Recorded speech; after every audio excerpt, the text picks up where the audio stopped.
Welcome, hello. We are coming back at you again with another live episode of Total Spotfest Wrestling Podcast. I am JJ. Right below me, that is Austin Reddick, and to my right is Jamie Faulkner.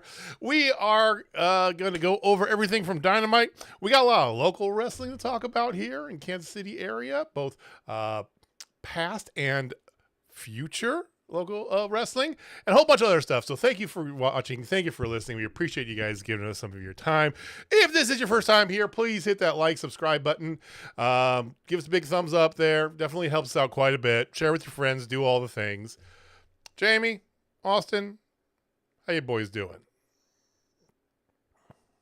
Doing well. This is Christmas Eve for me. The Nuggets tip off tomorrow night.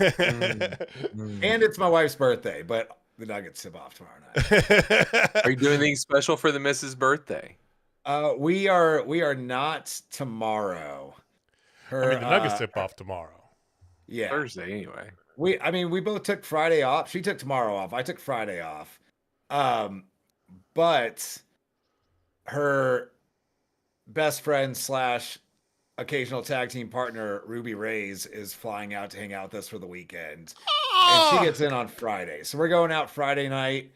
I'm wrestling Saturday and Sunday at a tattoo convention here in town, and it's right in the middle of downtown. So we'll be downtown all weekend too. So we're doing everything throughout the weekend and keeping it low key tomorrow night. Probably ordering takeout and watching a terrible 80s movie. 80s horror? 80s horror? No. We watched the farthest thing from horror last night. Have y'all ever seen the movie Raw Deal? Love Raw Deal with Arnold. Yes. 1986 Arnold. And neither of us knew this movie existed. And we randomly came across it on Amazon. I was like, I do not frequently come across an Arnold title I have not seen. And that became one of our favorite movies of all time. Yeah, that's Russian Arnold, right? That's Russian. Like he's a Russian, right? No, that's Red. That's Red Steel, whatever. Yeah, Raw Deal. Yeah, Raw Deal. He used to be in the FBI. He got framed for something. Now he's a small town sheriff, but he's got to go back undercover for the FBI and take down the Chicago mob. And everything in the movie, so 80s. Everything, like every single thing in the movie, seems like it's supposed to be a bit and is like a little too wacky, but they play it all so seriously. It is a very enjoyable 90 minutes. If you have never seen it before, go on Amazon and watch Raw Deal with Arnold Schwarzenegger from 1986. It is a great time.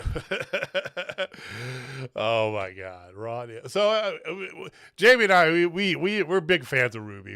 Hi Ruby. If Ruby says that's acceptable, it still counts. But no, we interviewed her a while back, and just one of the nicest people you'll meet. We adore her. Yes. So much. She's great. So give her great. our looking love. Forward to her. Yeah. She's looking forward to having her come hang out with us here in Wichita for the weekend. Yeah, it's gonna be a good brother. She's a good bro. Wait, what? Yeah, but definitely give her our love, most definitely. I would only give a quick little programming note. If you are watching this on replay or you're listening to us and you're thinking, gee, should I join them live? I just want to let you know. Next week, you want to be here to see this show. You do. We're not giving you we're not spoiling shit. Okay. And I know that I just screwed the whole algorithm. I don't care. We're not spoiling anything. You want to be here next week for our Halloween Eve show. That's as much as I'll give you. It's good. It's going to be worth it, though. Let me tell you that. The body of work that we all put into this, we all kind of did go a little ape on this. Like, it was just absolutely just mind blowing. But trust us. Yeah. It's just it'll best be seen and not just heard next week. 100%. Just saying. Okay. And if you can't make it live, of course you can watch the replay as always. But definitely next week we want to hear from you guys, most definitely. All right. So. I will give one baby spoiler. Okay. I will be clean shaven. That doesn't. You mean you're not now? That's not very much. No, okay, there's a little mustache there. My bad. That's like me saying I'm not gonna grow out my hair. I mean, Heather, well, first off, Heather, miss you. You've been out a little bit, which I get, but we miss you and we love you, and we all went over the top. Like we were straight up Hawk from over the top, just flipping the cap and just went after it. Be here next week to see for sure, and we definitely want to.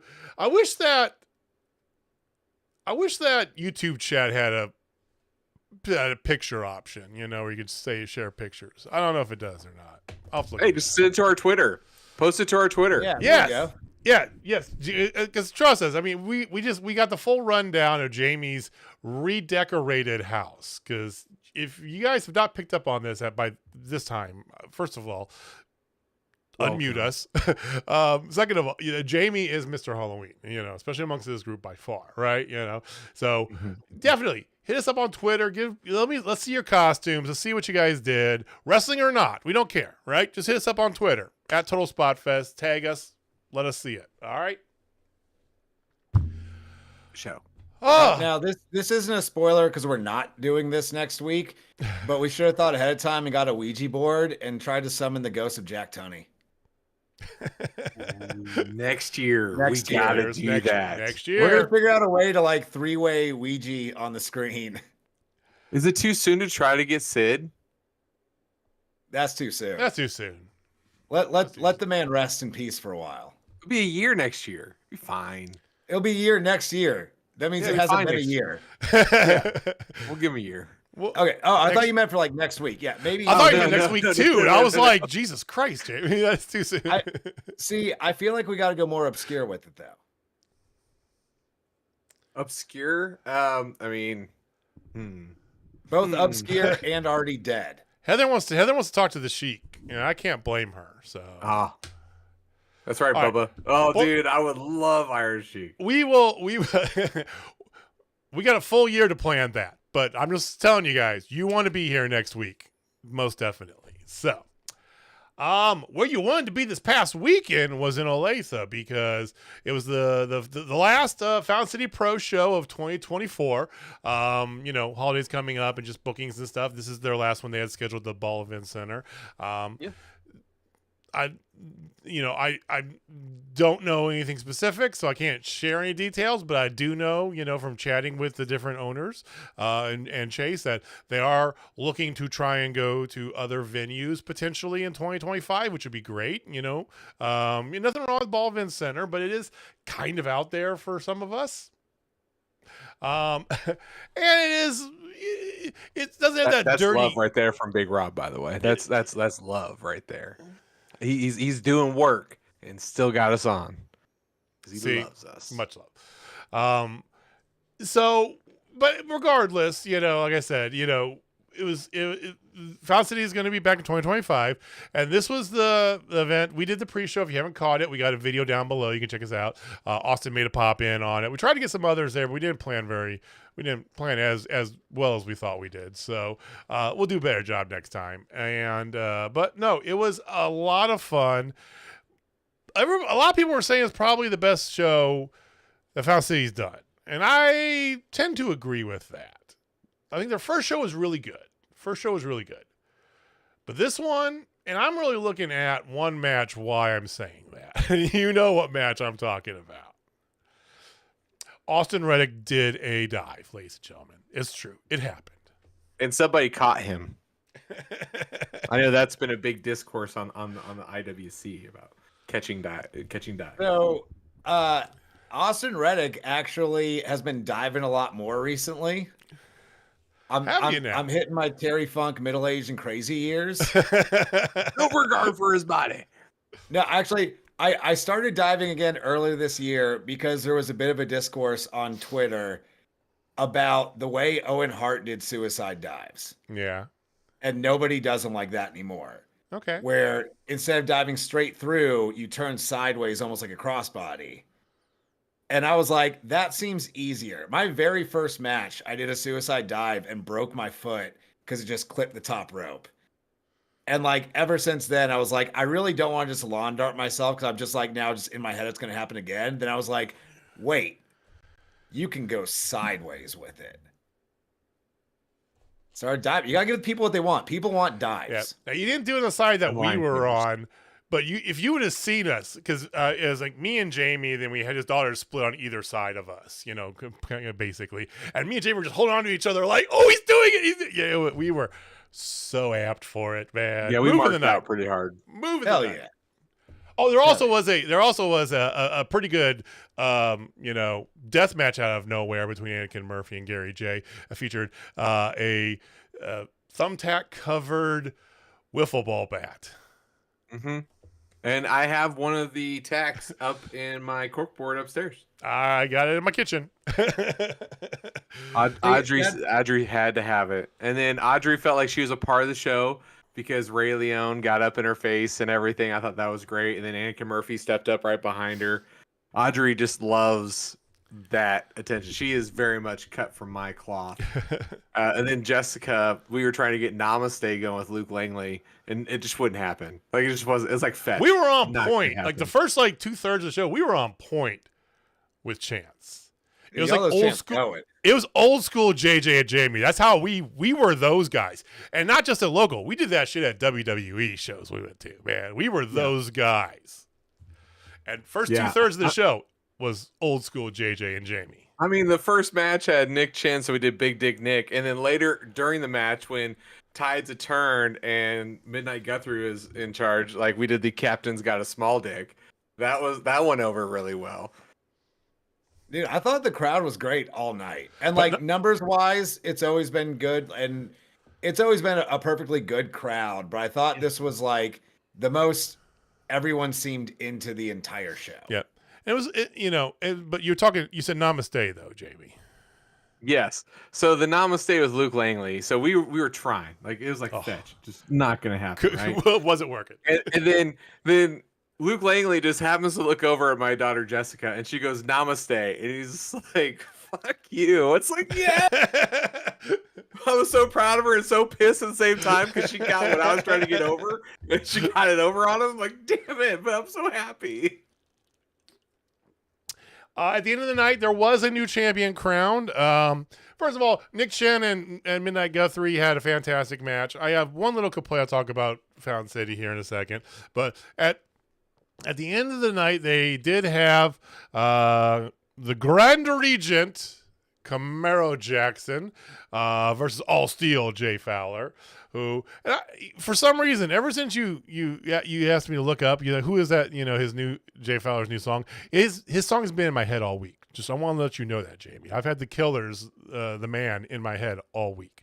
A perfectly good song. Kind of mid. I'm sorry, it's mid. It's not their best stuff. It's like it's one of the newer stuff. Their best stuff was like like Mr. Brightside and shit like that, right? But the song he had before, I understand why he changed it. I definitely understand why he changed it, but it did fit him very well. Unfortunately, that's just the unfortunate. Anyway, but no. So hold on. On this line, hold on. Oh God, Austin, I have to know. You've been in this business for a hot minute, and you've seen people come and go, and things get canceled left and right? Have you seen anybody have to change their entrance song because of a cancellation like this before? Not that I can recall. Really? For those of you unaware what we're talking about, Jay Fowler used to have Bad Boys for Life by P. Diddy as his entrance. So we get it. The thing with that, though, is like canceling only became a thing in the last 4 to 5 years. That's fair. And about 10. Even then, I feel like it started like really becoming a thing during the pandemic. Heather immediately goes, "Oh no." I feel like if you came out to a Diddy song, like the next couple months, there would be some comments, but within like 6 months, people would forget about it. People's attention spans are very short. I mean, still probably don't come out to a Diddy song for some time, but people will forget. I was he can find another song. He can find another song out there. Come on, it's not that important. Something, right? But the match itself. So Guthrie was taken care of earlier by Nick Chen. We even got a Mrs. Chin spot, which I'm so happy to see. Yes. I talked to Chin afterwards, and he definitely has the in-ring talent bug now, right? You know, he definitely has that wrestler bug in him. But Fowler, Jackson, good main event, very good main event. You know, quality match that, you know, I thought was a good way to cap off your first show. Give it a really good wrestling match. There was no outside bullshit, no nonsense, right? Just a very good wrestling match. Ended with Camaro Jackson being your inaugural Fountain City Pro champion. So, well deserved. I like Kamara. Kamara's always been a stand-up guy to me and to us, and he's just a good dude all the way around. He's a good brother. Type of dude he is. He will stop whatever he's doing to talk to any kid, right? He started to walk away. I just grabbed, hey, champ. I just pointed at Jamie's youngest daughter. He goes, boom. He just comes right over, right? Just stand-up dude. The only complaint I have about Fountain City, and I will say this just in case, you know, Chase, any of you guys listening here, I think some of your matches run a little long, okay? That's all I'm gonna say. I think that you could have skimmed it down a little bit, you know, personally, because we were running out of juice by the time we got close to starting that main event. We got up for it, but we were running out of some juice. It was already 3.5 hours in, and it was like, okay, yeah.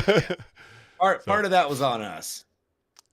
We went about 4 to 5 over, but in that 4 to 5 was a dive. So, like, can you really be mad? I mean. So here's the thing. We got really good wrestling all the way top to bottom. I mean, hell, we even had Jeremy Wyatt sighting, which made my heart happy because then obviously I'm going to get to yell Lion Tamer here in the future. But, you know, like top to bottom is an excellent show. Yes. Did they run a little long? Yes. But you know what? When the action was that good and the crowd's that hot, and even at the end, like we were running out of steam, and I even admitted it. I'm like, ooh, I'm getting a little tired. Yeah. But then we were able to find it and get it going. So kudos to everybody there. I'm looking forward to what 2025 brings to Fountain City.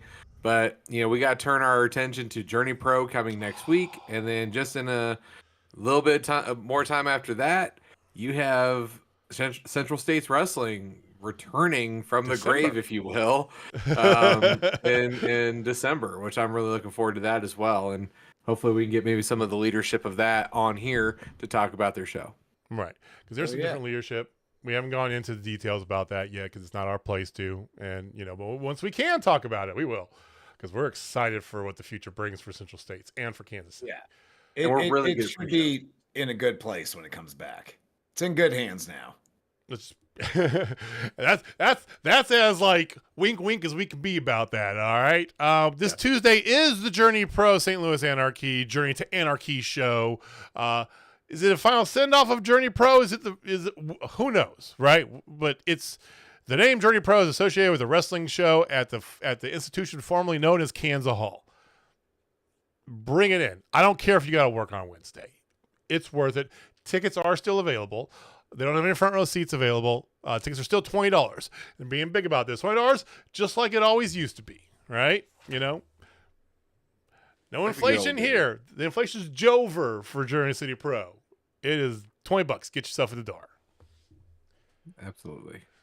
So come join us. I don't think you guys are going to be able to make it up from Wichita, right? We will not. Unfortunately. Little far for a weeknight.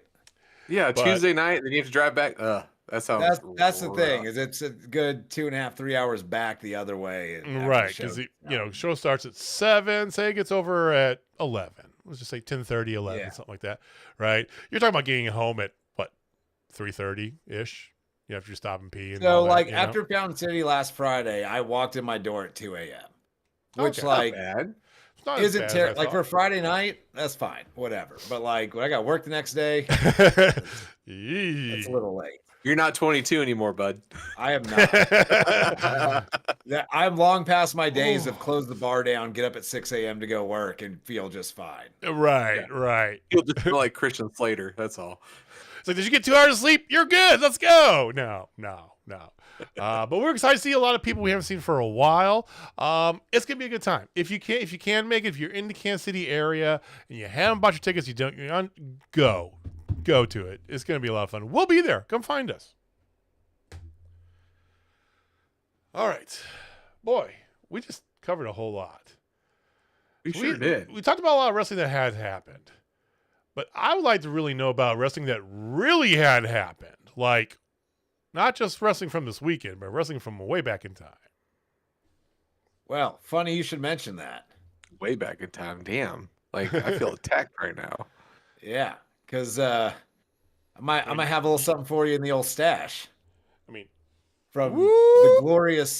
the glorious year of 1997, January of 97. We are just fresh into 97. Ooh, yes. As I've been saying for a while now, I'm currently just slowly watching through WCW from Halloween Havoc 96 until I just kind of stop.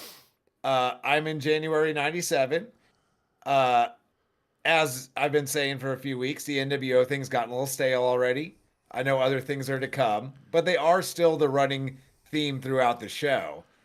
And much like we'll talk about as we get into Dynamite tonight, the baby faces are making their stand. They got to have guys that are come stand up to the NWO. And on this last particular episode of Nitro I watched, the man that came out saying he was taking a stand against the NWO was Hacksaw Jim Duggan. Hacksaw Jim Duggan comes out to the ring with his giant flagpole. And at the end of that flagpole, is it the Stars and the Stripes? No, it's not. It's the WCW flag. Yeah, I do it. Yeah, I remember that. With his giant flag, and he grabs the mic. He's like, you know what? Some guys got to stand up to the NWO. So I left the American flag in the back, and I brought out the WCW flag because I'm going to stand up to him. But Sting, we need you to man up and stand up to him too. And then Sting just comes out and beats his ass and leaves. And that's the entire segment. And it was one of my favorite things I've ever seen in pro wrestling. This is still I don't even know why Jim Duggan's still there in 97, but he gets a huge pop. And then there's an even louder pop for Sting just dropping him with the Scorpion Death Drop. This is still like that in between emo Sting, right? Before he really like focuses his attention. He's right? full crow, but this is September of 96 was like the last Nitro is like the stinger. And then this is where he's just been showing up, and they're playing the whole what side is he on? Oh, okay. And yeah, he just decides, Jim Duggan, you talk too much shit, and he drops him on his head about it. Don't worry about the 2x4 Heather. Nothing to see here. I mean, nothing to see here. That little guy, I wouldn't worry about that little guy. There have been few men in the history of this business that have been more of that guy's a pro wrestler than Hacksaw Jim Duggan. Dude, like, what? Tell me his gimmick. He's Hacksaw Jim Duggan. Is a dude. Yeah, it was just a dude who walked like a madman, had a funny face, thumbs up, said ho, American flag in a 2x4, and nothing is sensical about this whatsoever, but it was the most wrestling thing. Okay, all right. It's everything that worked for Hogan, but like more earnest. Like Ernest goes Hulk Hogan America, but like even back then, you kind of felt like that seemed like a little bullshit. And now, 30 years later, like yeah, we know who Hulk Hogan really is. Hacksaw Jim Duggan was just Hacksaw Jim Duggan. Like that was him. Yeah, I don't think it was a gimmick. I think he was living his life. Well, he still does the convention scene, you know, and everybody says that he's just a fun-loving dude, right? He's just a bundle of joy wherever he goes. Just a good old boy. Just fun guy, right? You know, and it's like your cool uncle that would just show up with a case of beer and throw some burgers on the grill. Yeah. He's not wearing his white New Balances too. Like he looks like he's got the white New Balance. Oh, he's got the thick white New Balances with the chunky. He looks like he wears a cell phone holster. So 100% exactly like my mental picture. Blue polo, the blue polo button up, tucked in with denim with denim jeans too. So it's blue on blue. Black belt, brown belt. Sorry, brown braided belt, but he's tucked in. With the phone holster. And he got two pairs of white New Balances. One of them's half green. And arguably the largest wallet you have ever seen in your life. Oh, yeah. We're talking receipts. He's got like receipts from 1997. Just boom, with a rubber band around it. George Costanza wallet. One of those like super broccoli rubber bands, right? The ones that never break, you know? Like, anytime he talks to anybody because it's hurting so bad, but he's committed to having it back there. Oh my God. So Jim Duggan's the best. Y'all know we just explained about half of your fathers and at least 2/3 of your grandfathers. Come on. It's me in 10 years, bro. You're pretty much there. All right. Yeah. Oh God. No, yeah. So this is before. So this is before the. So this is the will he won't he. So it's the semi rafters era. If I remember right, I think like. Yeah, I'm not gonna spoil. He was coming down from the rafters. Then he's hanging out in the rafters. I don't think he's like descending from the rafters very often, but like there's a lot of nitros where he's just kind of hanging out up there, and then they just go back to business. He doesn't really descend from the rafters until he makes his decision on which side he's going with. That's when he starts coming down from the rafters. You know. Yeah, that's when he starts acting like Batman and just rappelling in every other week. Yeah. Yeah, man. Good times. You're getting to the good part here, because yes, you're not wrong. NWO does kind of get a little long in the tooth for a bit, and it's still going to be long in the tooth for a little bit longer. I think it's a really big shot in the arm, and then it gets really good.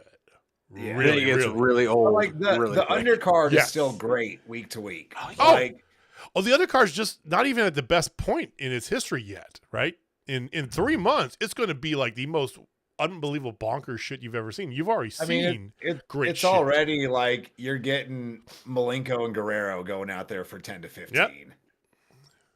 Give me that. So good.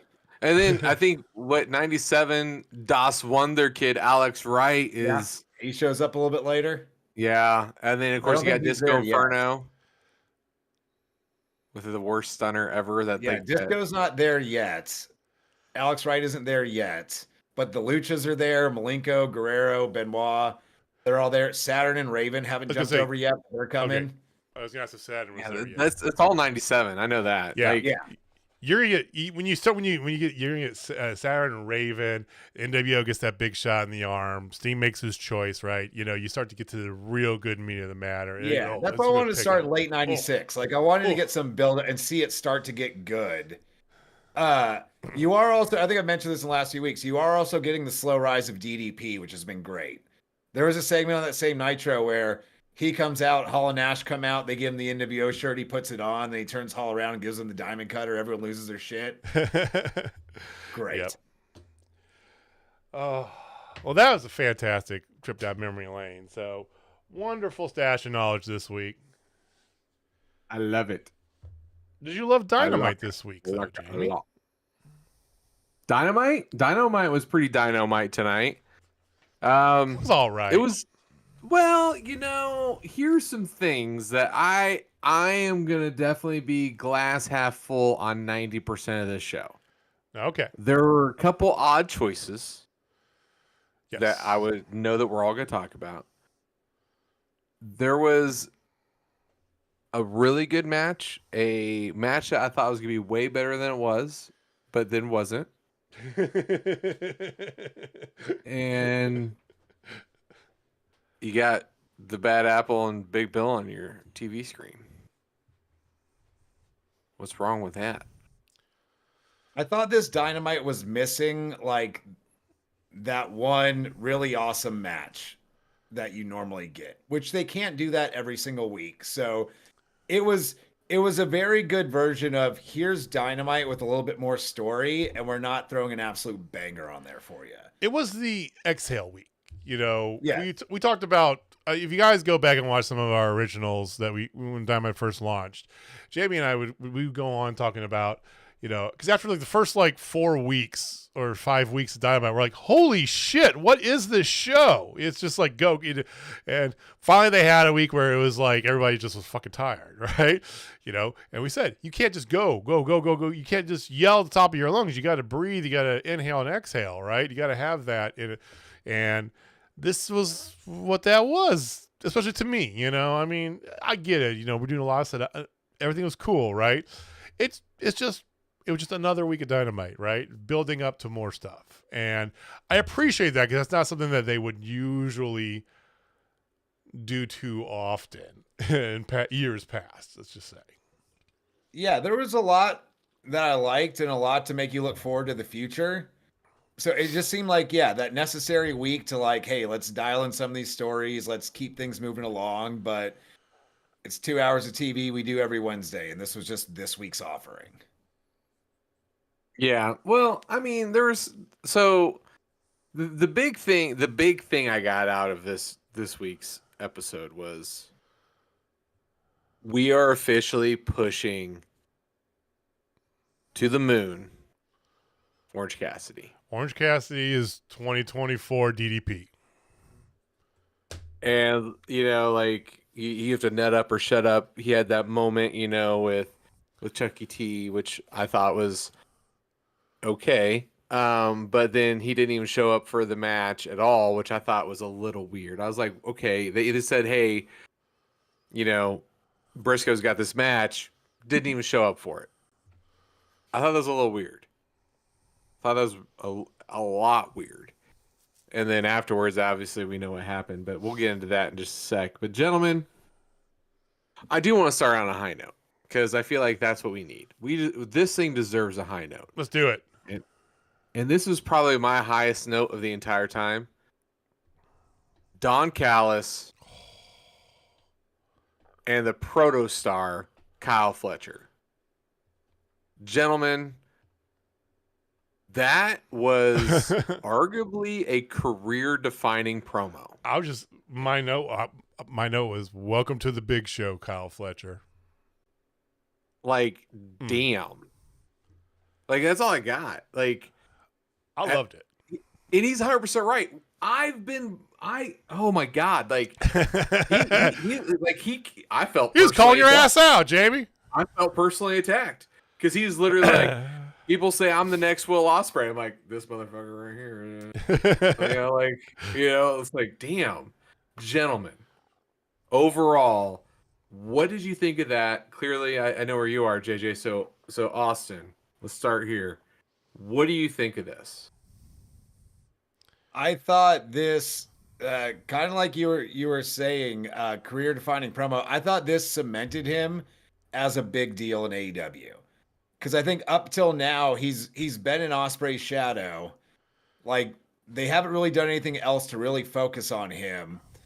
And yeah, this great just character development story in general of like, okay, yeah, he's gonna acknowledge he's been in Ospreay's shadow. I love the shaving of the head. That was like unexpected, cool stuff like that just pops up. Like, always good. The promo itself, he was great on the mic. Tons of heat. I mean, you got Don Callis out there. That's going to happen. But while he was talking, he got that heat, and he didn't like crack and stumble when the crowd really started getting after him. Like, I'm immediately more invested in Kyle Fletcher than I was previously. I mean, his matches are always good. I'm gonna watch no matter what. I seem to say that about a lot of the roster, but I'm now more invested in the character of Kyle Fletcher now. Well, that was always the big question with this whole thing, right? Because we all saw the writing on the wall coming for months, right? And not just us three, everybody. Everybody saw it, right? What are you gonna do though? And there's been little flashes here and there. We talked about a couple months back. Kyle goes into the crowd and they give that crowd shot, and I'm like, that's a star moment, right? That's that shot. Him in the that's a poster thing, It's a star moment, and everything he did, in the back of my mind and in the back of a lot of y'all's minds, I'm sure you're like, yeah, but can he really? He still is a junior Ospreay, right? Well, any great character in this industry has either that moment or that set of moments that sets them on that path, right? Whether that be, John Cena, I'm here for ruthless aggression or something like that, right? There's always something that puts them to the forefront of the card and your mindset. That's what this was tonight. The shaving of the head was chef's kiss, fantastic cherry on top of the cake. Because to both your points, man, I promoted good. I promoted really well. It's almost like Don Callis is got a golden hand. Who knew? I thought it was an invisible hand. Touche. I really liked that they showed the kind of video package of the moments with Ospreay and Kyle Fletcher throughout the years. Yeah. it gave you a really good contrast that somewhere like in this calendar year, Kyle Fletcher looks more of a grown ass man now. And I think we've said this about several people, like the Acclaimed, the Guns. There's some wrestlers they just looked a little young, and you took them a little less seriously, but then they just kind of grow up over some time. Like the dude's huge, and I always forget how big he is. He looks like a main event guy now. Like he looks like a star now. It's the Sky Blue effect. I love first of all, I love her video she puts on like Instagram and stuff, because all her videos that include, you know, her relationship with Kyle, it's just this madman setting fires everywhere he goes. Like there's a fire pit, there's a fire the size of a house, right? You know, it's hilarious.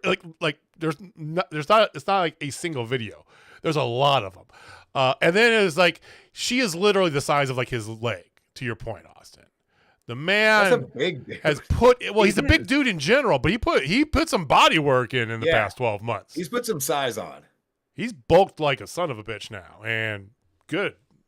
I mean, that's, and I like the fact that he dresses like he's in a boy band. Like that just gets the heel character over a little bit more for me.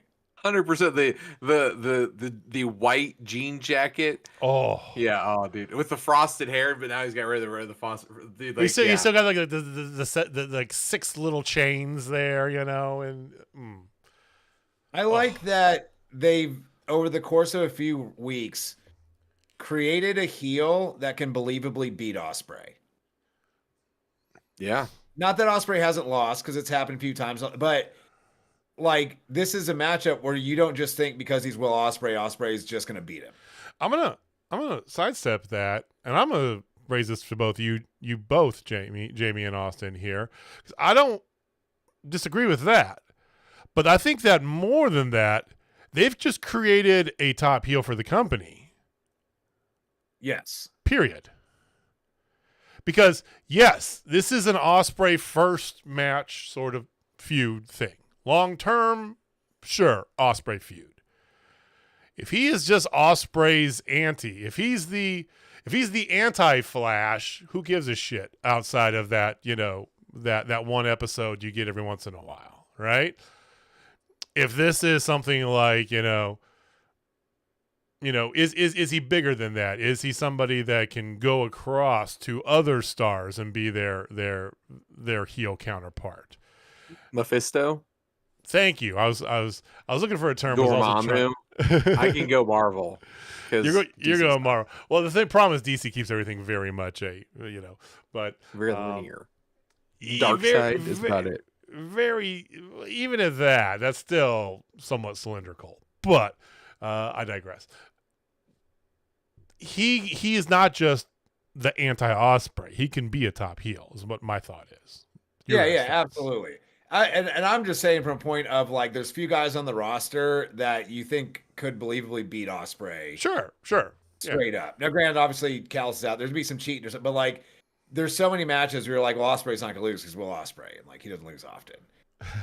But I think in creating someone like that in Kyle Fletcher, you now have a guy that could believably beat most of your roster. And I would imagine after this Ospreay business wraps up, which will probably take some time, I think Fletcher and Takeshita is your next feud. You think they're good?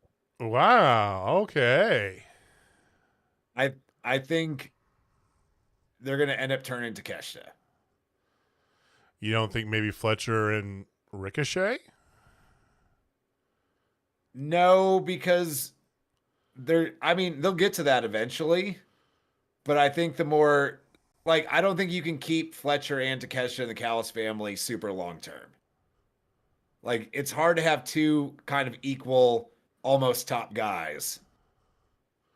And I think you're going to have a long time with this Ospreay business with Fletcher, but I think the next progression out of that is Takeshita turns face. And you get a Fletcher and Takeshita feud, which I would 100% be here for. Yeah, I mean, to your point, 2 out of the realistically 4 people that you think could beat Will Ospreay are in the same faction. That's true. Yeah. You know, and I am more in line with this is absolutely masterful because everybody, as soon as Ricochet came, what was the first thing that came out of all of our mouths? Ricochet Osprey. Yes. And you know what we're not going to have for a long time now? Ricochet Osprey. We got beautiful. We got taste. First taste is for free. Never right? got to finish. Never got to finish though of that taste. Exactly. Yeah. First taste is for free. The next time you got to taste it, you got to pay for it, baby. And that's going to be on a pay-per-view way down the road, Double or Nothing, All In, something like that. And I think that makes a lot of sense to push that. You have this open challenge with Ricochet. I assume he's going to get into it with somebody here starting next week. Shelton Benjamin. Like yeah. We'll talk about Shelton Benjamin in just a hot second. My God, sorry. Ooh. But I do believe Kyle Fletcher is the guy now. Like heel wise, who are the other top heels right now? Oh, you always got MJF up there, Mox, right? Just Mox, but he's in his own. Like, so here's the thing. I'm thinking outside the Mox bubble right now because the Mox bubble is its own thing right now, right? That's WCW versus NWO. So we're looking at everybody else, right? Okay. Out of that group, who else? You got Hanger, right? Hanger's definitely on the heel side for sure. You got MJF. Okay. MJF you got to throw up there. Okay. You got the Elite. You know, although that's kind of getting close to that, Mox bubble potentially. Who knows, you got right? Christian Takeshita. Christian. Okay. And Takeshita. I mean, and two of them are in the same damn faction, so they're getting the heat from the same guy who's pulling the strings. And Christian's a different type of top heel, right? Christian is above the top heel. Christian's the ultimate heel. Our father, the patriarch. I think we should just go right into that because I feel like that's a beautiful segue into his little shtick. So, gentlemen, Kip Sabian and part of the patriarchy. I love that. I think that is gold. I love that because it gets Kip Sabian on my TV more. And B, you can't just you got to have somebody in there to get beat up, right? And Nick Wayne's supposed to be Christian's son, right? You know, plus you're building him up in about 3 years. We're talking about top heels and faces. Nick Wayne should be in that conversation on one of those ends in a few years, in about 3 more years. Okay. So Kip Sabian, you got to replace Luchasaurus, get better Luchasaurus. I love it. Yeah, it's something interesting to do with someone that still has some value to your show that you haven't found something to do with in quite some time. And he's bulked up too. Yeah. I like too that if they're going to replace Luchasaurus, that they didn't just get another heater. Yes. They're going a different direction with it, like freshen it up a little bit. I love that too. And clearly Tony 1980s Vince McMahon Khan, if you know, you know. Got his boys getting thick around there. I think storyline wise, again, like I know we say this wasn't like great, but they developed a lot of stories, and we got a month, literally exactly 1 calendar month from today till Full Gear. So now everything's starting to take place. Everything is starting to make sense, and the patriarchy and whatever they're doing with Hook, it's fine. So we're gonna get Hook and Nick Wayne, I assume, at Full Gear. Yay! But whatevs. It gives they're them occupying Hook, and we're not. Hook's on our TV, and it's not like that shit moment, right? Because at least they're occupying him in a way that the other side of the story is very interesting to us, right? And to Austin, to your point, I seriously was scared to death that Luchasaurus is hurt. Hey Wardlow, what are you doing? I just thought that's what was gonna happen. I wouldn't have been sad about that, but this is better. 100%. This is good, and the way they kind of sell this angle, because he's been like this little mouse kind of floating around there, and Christian can't quite catch him, but but he's acting on the interests of Christian every time he comes out there, even though it doesn't. So the way Kip has been selling this whole like wanting maybe to be a part of the family ish, I love it. It's a very intricate storytelling that they're doing with something. It's kind of very quickly and in the middle of that card. Very intricate storytelling. I really appreciate it. I just like that there's several factions. Like wrestling needs factions again, and we're getting it. Oh, we are getting factions, that's for sure. So speaking of other factions, we'll just talk about the opening of the show. We'll just get this kind of nipped in the bud real quick. They open the show with like the AEW roster waiting on Moxley and crew. And the AEW roster that they have is the Dark Order. They have Top Flight. You had a Butcher sighting, which I thought was Butcher great. was out there. I thought it was Austin Reddick for a second, but He had a red bandana, right? He had the red bandana on. I'm like, it's Austin. Oh no, that's the Butcher. Okay. Yeah, and then of course JEFFJARRETT and his lovely wife out there, And his giant. And Satnam Singh and the literal giant, the man who is as big as the pickup truck they are driving. How can they not be in this fight? And Jay Lethal. Don't forget about Jay Lethal. Well, and Jay Lethal. Yes. Was Eminem out there or MXM? No, MXM wasn't. Yeah, I don't think they were. there. John Silver's nunchucks were out there. That popped me so hard every time we tried to swing him around. Oh yeah, Action Andretti was out there. Did we say that one? Yeah, Top Flight. Yeah. We were saving that for you. He's a part of Top Flight. Top Flight's not just a tag team anymore. It's a faction. It's a faction. I will give them that. I mean, they got a flight attendant and everything. Then This is- after that, This is straight out of late '90s WCW bag right here, though. Same thing. we Yeah, talked about that. I loved having all the faces out there with weapons, just waiting for them to show up. Like, I will say though, they are fucking with us with these video promos and the vehicles. They're moving more people into the bed of the truck as each video goes on. Have you noticed that? they're gonna eventually be in one of the self-driving trucks, so they can all. They're gonna be like the cyber truck, so they can all be sitting in the back. I mean, Moxley was in there by himself. Then him and Marina were there. Now they got Wheeler back there. It's like, Jesus Christ. What are we doing? I like that Claudio drives. the one non-native, not U.S. born, person there is driving a 1500 Dodge Ram.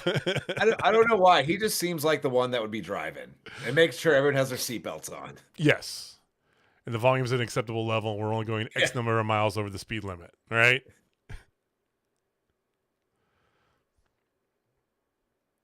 Yeah, I liked Mox's promo.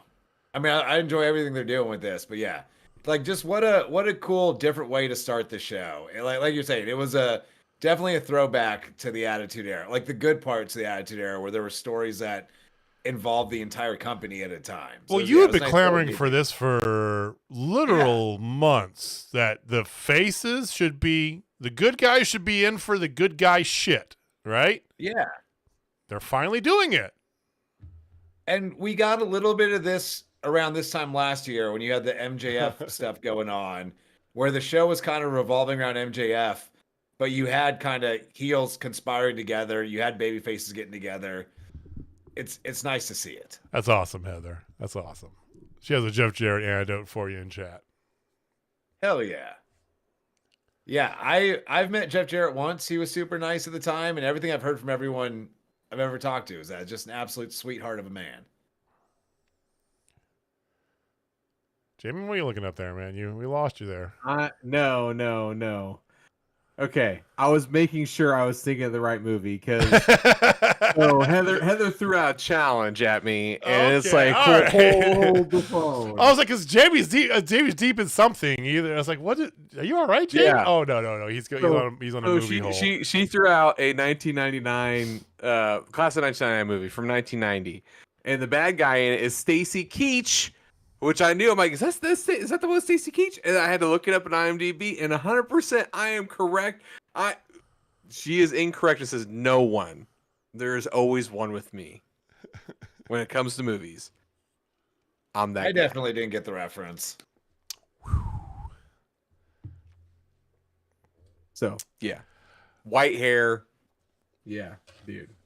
All right, all day. So anyway, well then, right after the beginning, they showed them waiting. Obviously, some shenanigans happen at the end. We're gonna put a pin in them right now because it ties in with the main event.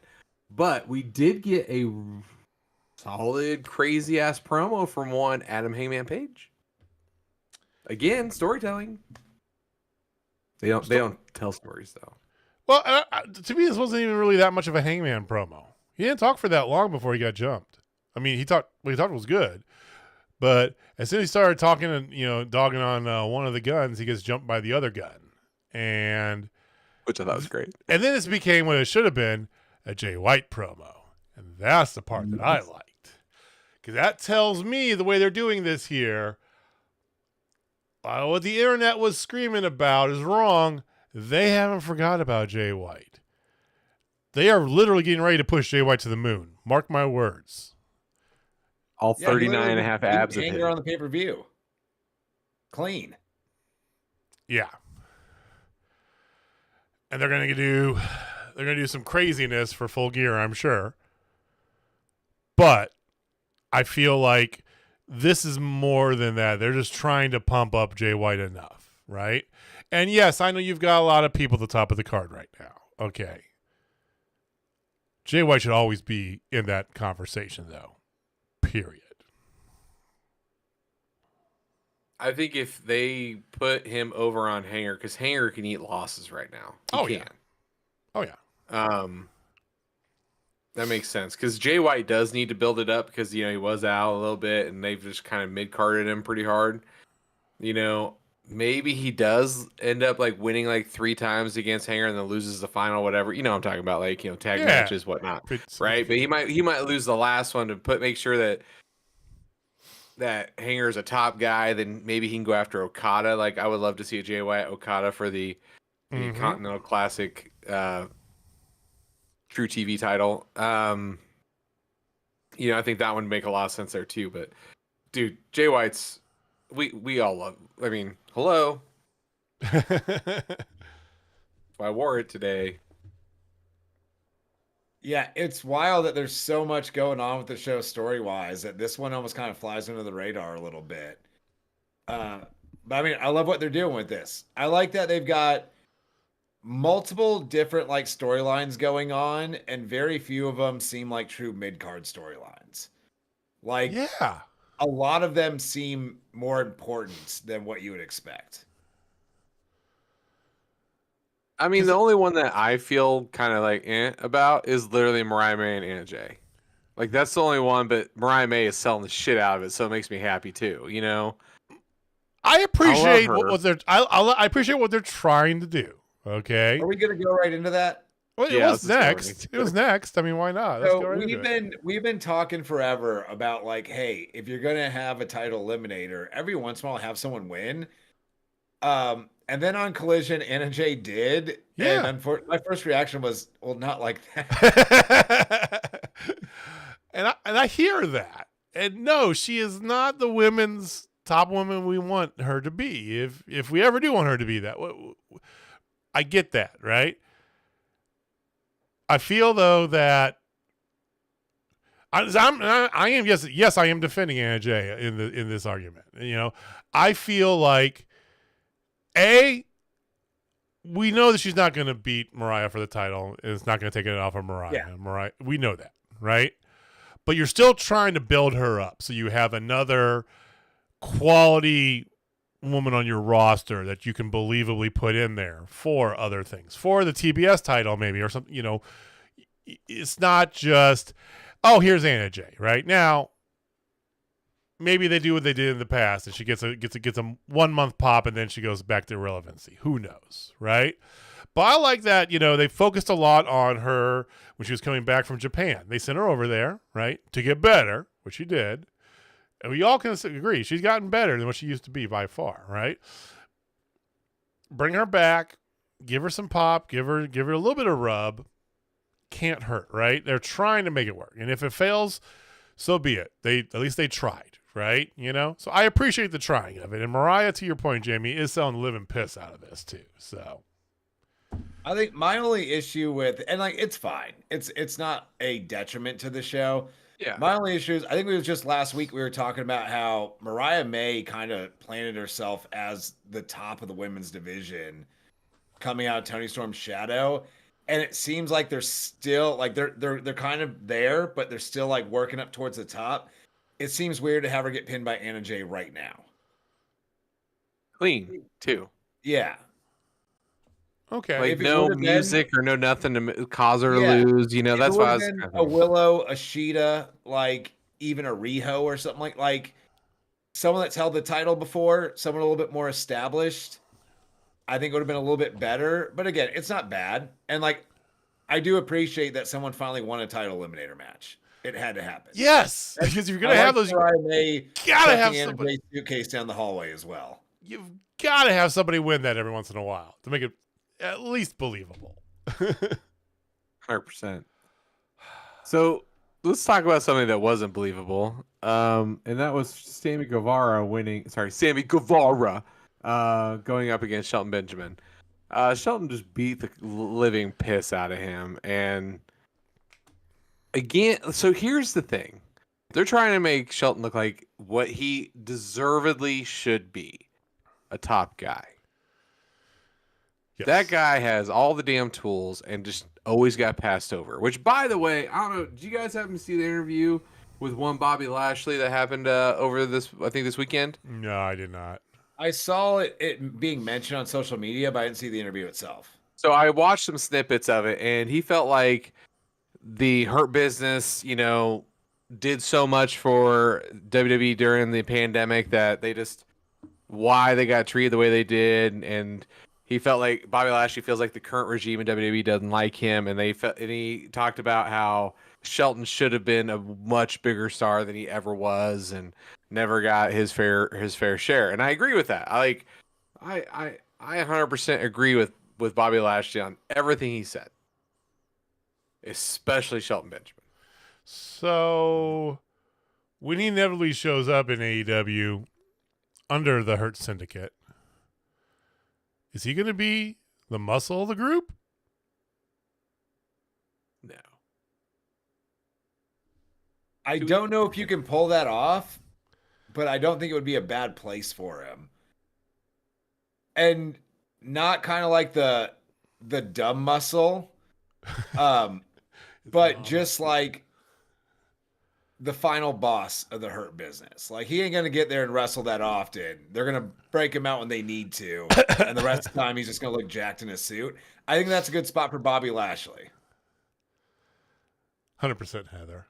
110, 130%. I'm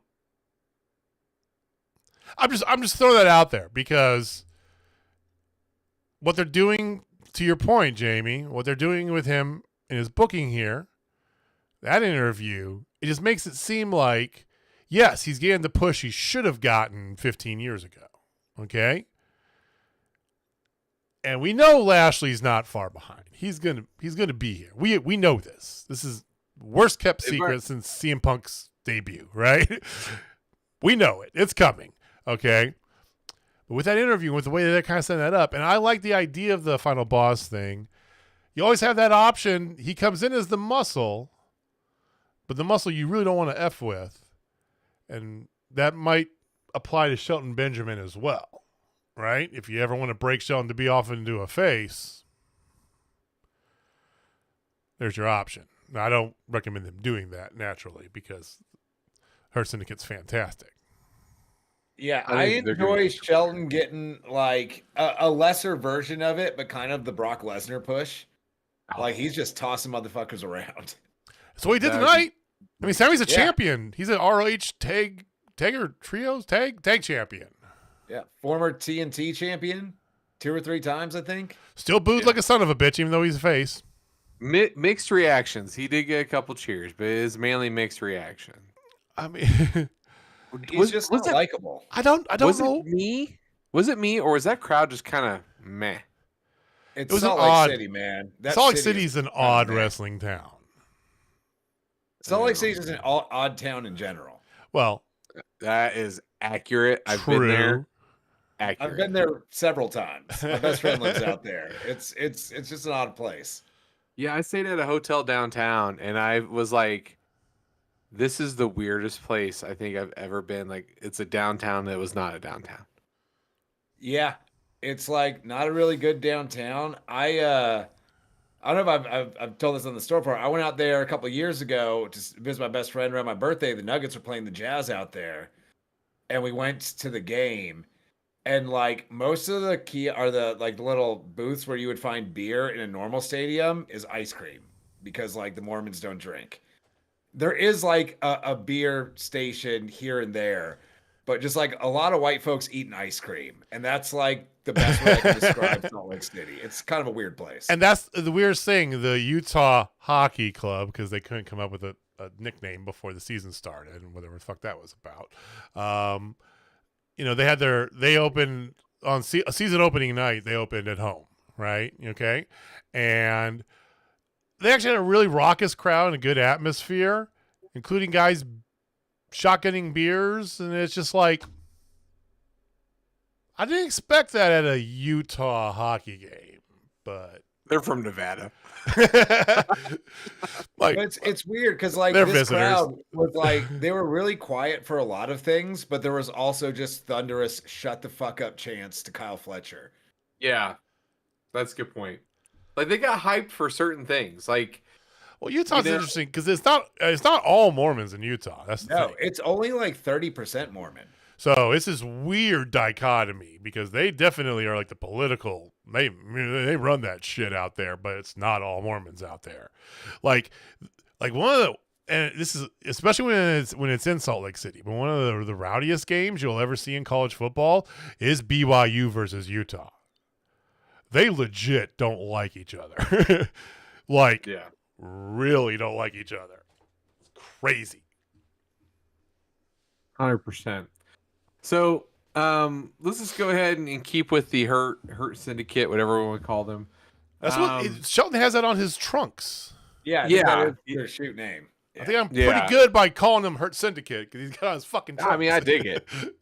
But then Ricochet, obviously, we talked about this a little bit ago. He talked about his appearance at Maple Leaf Pro Wrestling, which, by the way, if any of you did not get a chance to see Speedball Mike Bailey versus Takeshita on Maple Leaf Pro Wrestling, you missed Speedball. out.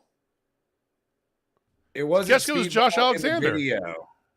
But Takeshita did wrestle Speedball this weekend for Maple Leaf. I think they did like 2 tapings or 2 shows or something. Okay, because the match that they showed on TV was him and Alexander. Yeah, they showed the Alexander match. Well, not the match, parts of it. Yeah. Yeah, well, like it's all over the both of Twitters. those. Watch both of those. Shit.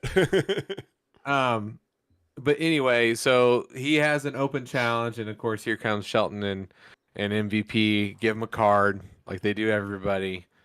And I think we already know more than likely who's going to be answering that call. There was more sauce on this brisket, though, because he comes over and immediately his first words are, yeah, I know, is MVP. Yeah, I know. We got history, but this isn't, So he's already kind of playing into some of that, right? And the whole time, Sheldon was just stink-eyeing the living fuck out of Ricochet. Mm-hmm. Even when they're leaving and MVP goes, that's a nice, and I like it. That's a nice suit, talking to me. It was a really nice suit, nice suit you got there, right? There's a lot of meat on this bone. I love that they have MVP just handing random folks cards every week. Like it makes it to where there's a lot of options for who's going to end up joining them. Somebody's going to. At least one of those people is going to be on there. I still think Max Caster, if he doesn't get canceled, is going to be one of them. I like Ricochet. Yeah, he's going through some stuff right now, isn't he? He made an ill-advised tweet. That's the Max we know and love. Probably best not to defend Drew Gulak. Yeah, Probably not a hill you want to die on. Is all I'm No. saying. No. What was his? So, What was that when we went to All Out? That was his like first day back. Was like the pre-party. Remember that, Jamie? Because Yeah. he got canceled for another thing he had said. Well, no, he got suspended because he was like talking about mental health things and like in one of his raps, and it didn't go over very well. We're not there yet, It Rob. wasn't the fact We're that he not went there after yet. Gabby Douglas. It was like because he said something else after the Gabby Douglas thing. Oh. But anyway, so yeah, Foot mouth. Drew Gulak, he had a match with Masha Slamovich, and he made a bit out of some things that he did. Yeah. Anyway, I'm not defending nor anything. I'm just stating fact. Just want to make sure that's clear. But I think, yeah, I agree. Somebody's going to pick him up on this offer. Yeah. And if it's not Max Caster, like I said, I like the idea of Ricochet. Because think about it. Bobby Lashley. Just think about it. Bobby Lashley, Shelton Benjamin, Ricochet. That's a stacked fucking group of men right there. And that's the only argument you need to do that, right? Why would you put him in there? Because Bobby Lashley, Ricochet, and Shelton Benjamin. Why wouldn't I'd like they to see fucking Will do that? Hobbs a part of that. room for enforcer, the though. Callis family. I would Oh, rather have babyface Hobbs opposing them and the Callis family. Like, Yeah. I a think Hobbs good can be his monster babyface would be nice. I agree. I like the do idea. think they might end up getting one half of Private Party. We'll talk about that later when we get to the main event. Yeah, I think one goes one way, the other one goes the other. Maybe. Nah. Maybe. So after this, you had the one squash match of the night, which honestly, I felt like it was the wrong squash match. I felt like there's another match that should have been a squash match, but never mind. We'll get into that in a second. Lance Archer and Brian Cage, the Murder Twins, I don't know what you want to call them, against two local talent, number 3. That was the Pillars of Destiny. Was that who that was? Bill Gray and I can't remember the other guy's working name. I know not. him from back down. So Bill Gray, the one that took more of the offense in the match, the beefier one, he's a Colorado guy. Okay. I used to book him at RMP when I was booking RMP and all that. He was doing Triple L for a long time. The other guys from down in Houston. So I don't know how they end up being extras in Salt Lake City because neither one of them live in the state of Utah. But yeah, they're the Pillars of Destiny. They wrestle at Colorado Wrestling Connection pretty often. I think RCW down in San Antonio and like one other company in Colorado. Yeah, that's your jobber update of the week. Well, I didn't catch a introduction, I don't nor did I see a don't think lower they said their third. So I put local talent because I had no idea who they were. Yeah, local Fun talent fact number about 3. about Bill Gray, the bigger one. I once watched Too Cold Scorpio call him a bitch. Right to his face. That's in front of the amazing. entire locker room. It was Oh. funny as shit. in the locker room. Yeah. So it was when Scorpio was our head trainer at Rocky Mountain Pro. There was a 4-way, and Bill Gray was one of the guys in the match, and they all got to the back, and he was giving them some feedback on the match. We're gonna pull the curtain back a little bit here on pro wrestling. And they're all asking, and Scorpio's looking at everyone, and he goes, I saw you out there bumping for everybody, and I saw you out there bumping for everybody, and I saw you out there bumping for everybody. And he turns to Bill and he goes, but you didn't take no one's moves. Is you a bitch? And like the entire locker room just started laughing at him. Oh, pissed was he? fantastic. He didn't know what to say. It's Too Cold Scorpio. What do I you mean, that's like a badge of honor. It's like Too Cold Scorpio called me a bitch in the locker room. Also, if you No, say I don't something know if I back, go he that might far. stab you. I mean, Oh, Scorpio. what do you do? All right, so we already talked about Chuck E. T. So let's talk about the ladder war. I have mixed feelings on this match. I thought this match was going to be absolutely bonkers, insane, great. Because the two people in it, and I just felt left wanting. It was not. It felt like two men displaying their actual ages in a match they should not have probably been on. Like every move, they were readjusting and moving way too often. And I don't. When it's obvious to the viewer, that's when it gets to me, Austin. Like I understand you want to be safe. You gotta do this. You gotta move. You gotta slide. Yeah. You got. I get it. I understand that. Right. It was obvious as fuck, a lot, and they were setting things up on every spot, and some of the spots were just totally.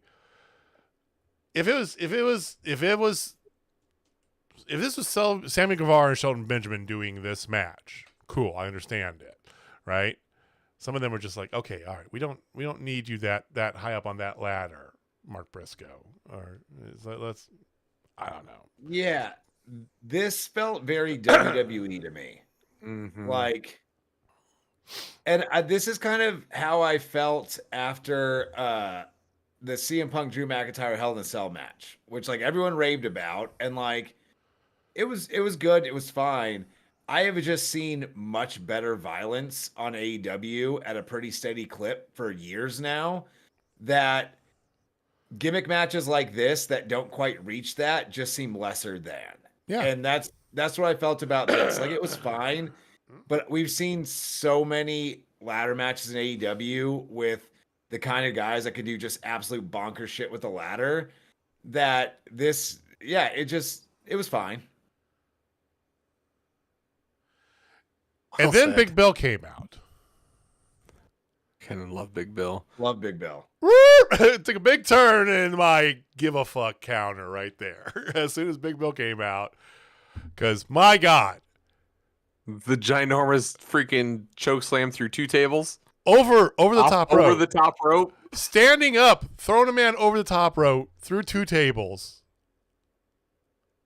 And then picking up Jericho. Not Leo Rush. Chris Jericho. Not a big enough dude that you're like, holy shit. And climbing up an entire fuck ass ladder to grab the belt and put it in Jericho's hands. With him on his shoulder the whole time. Big Bill to the moon. God damn. And this was touched on earlier about Orange Cassidy didn't show up. And unless I missed it, I don't think Kyle O'Reilly showed up either out there. No, he didn't. You had Rocky Romero come fight off Brian Keith. Where was the rest of the conglomeration? We know they're in the building because we saw them all outside. Your boy Mark Briscoe's about to go fight the guy that literally has the same two guys come out and interfere for him every time. Where were the rest of you at? I thought that this was going to be where BCC showed up. Now, I understand why they showed up. We'll get to the main event and all that. But when they opened the show with Mark Briscoe randomly out there with the people ready to fight off them when they showed up, I was like, that would make sense is if they come through the crowd and cost him the match because don't try and stand up to us. Like, all right, I get that. This just kind of seemed like his homies leaving him hanging, and now we've got Chris Jericho as Ring of Honor champion again. The Does that really Nueve. do anything for anyone? Nope. Big Bill should have just gone out there and grabbed the belt himself. And he would be my Ring of Honor champion. Yes. He already is. He's my tribal chieftain. Big Bill. Oh, I can't wait. We acknowledge Nick Chin. We did acknowledge Nick Chin. That was great. Yeah, I mean, yeah.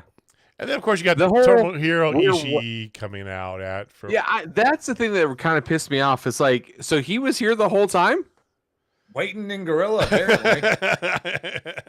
He had to pick a spot. They didn't play his music. How did he know? Why did you wait until after the match to have him come out? Like, all right, Mark, we want you to lose, dude. So we're just not going to help you. But then afterwards, we're going to get your back. I promise. But yeah, like the whole thing that they're doing with Orange Cassidy, like making him suffer and stuff like that, it has old WCW Sting vibes going on, like really hard. It does, but you know, okay, I'm gonna save it. All right.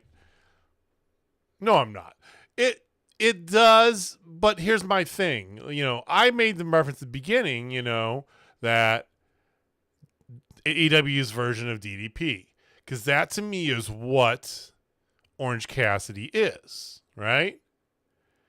Like, as much as I love Orange Cassidy, which I do, he is not the Sting of this company.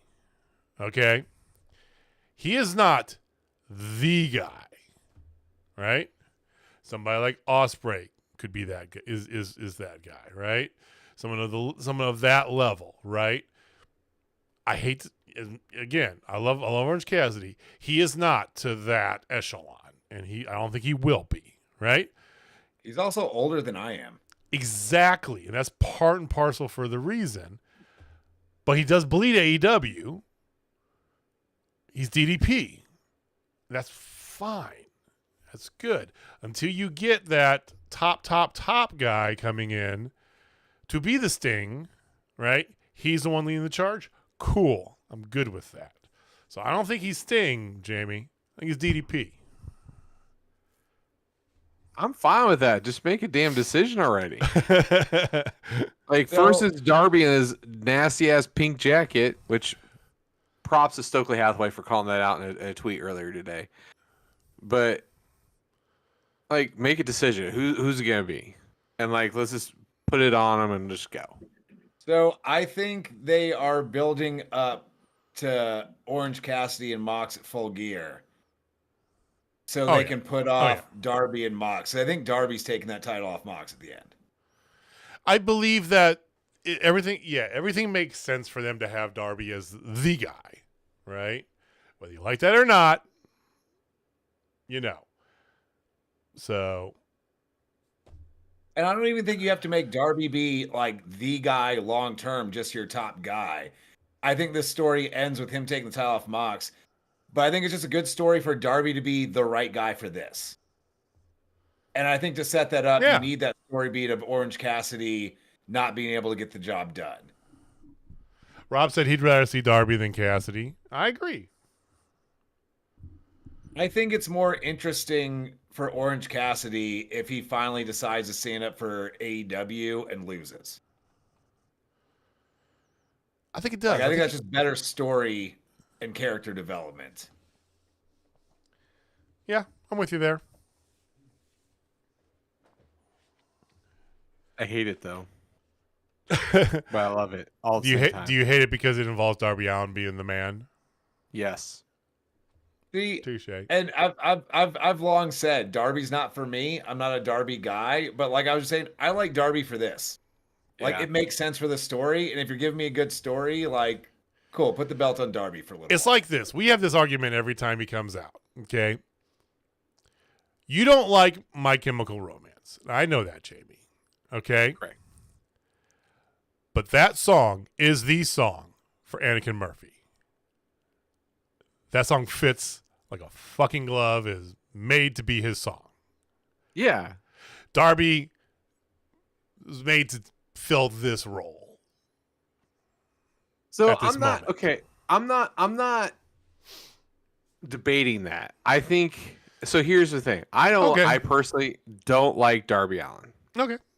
But I also know it's good for business. Yeah. You know what I'm saying? And he is good for business. I might not like it, and I'm going to be very vocal about it, but I get it.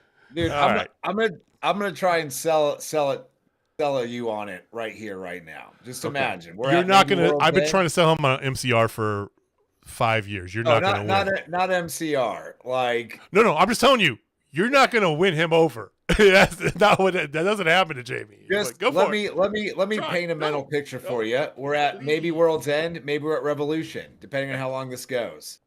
We finally get Darby and Mox in the ring. Okay. They have a back and forth war.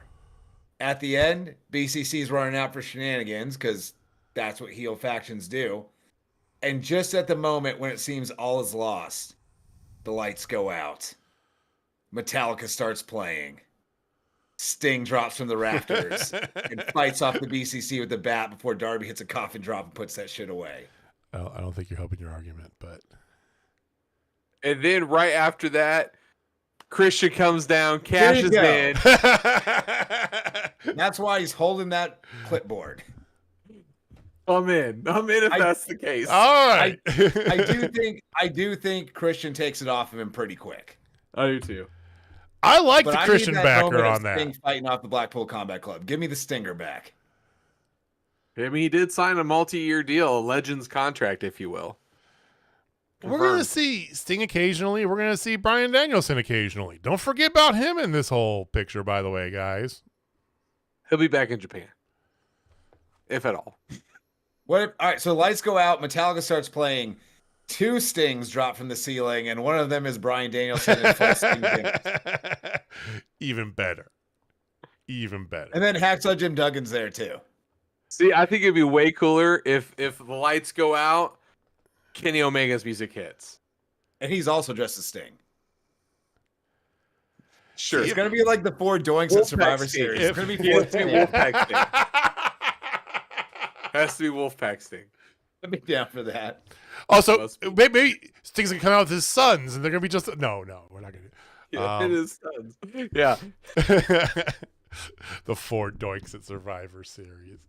I mean, at the end of the day, if it's at all medically possible, Kenny Omega's the guy, right? He is meant to be our Sting, okay? Yes, Darby might be the one who takes it off of him, but Kenny is meant to be... God damn, I can't believe I'm making this reference. Kenny is meant to be our Goldberg. I like the idea of Kenny showing up after Mox drops the title, as that being like the where does this go once the title's gone? Then Kenny shows up to stand up for all the young boys.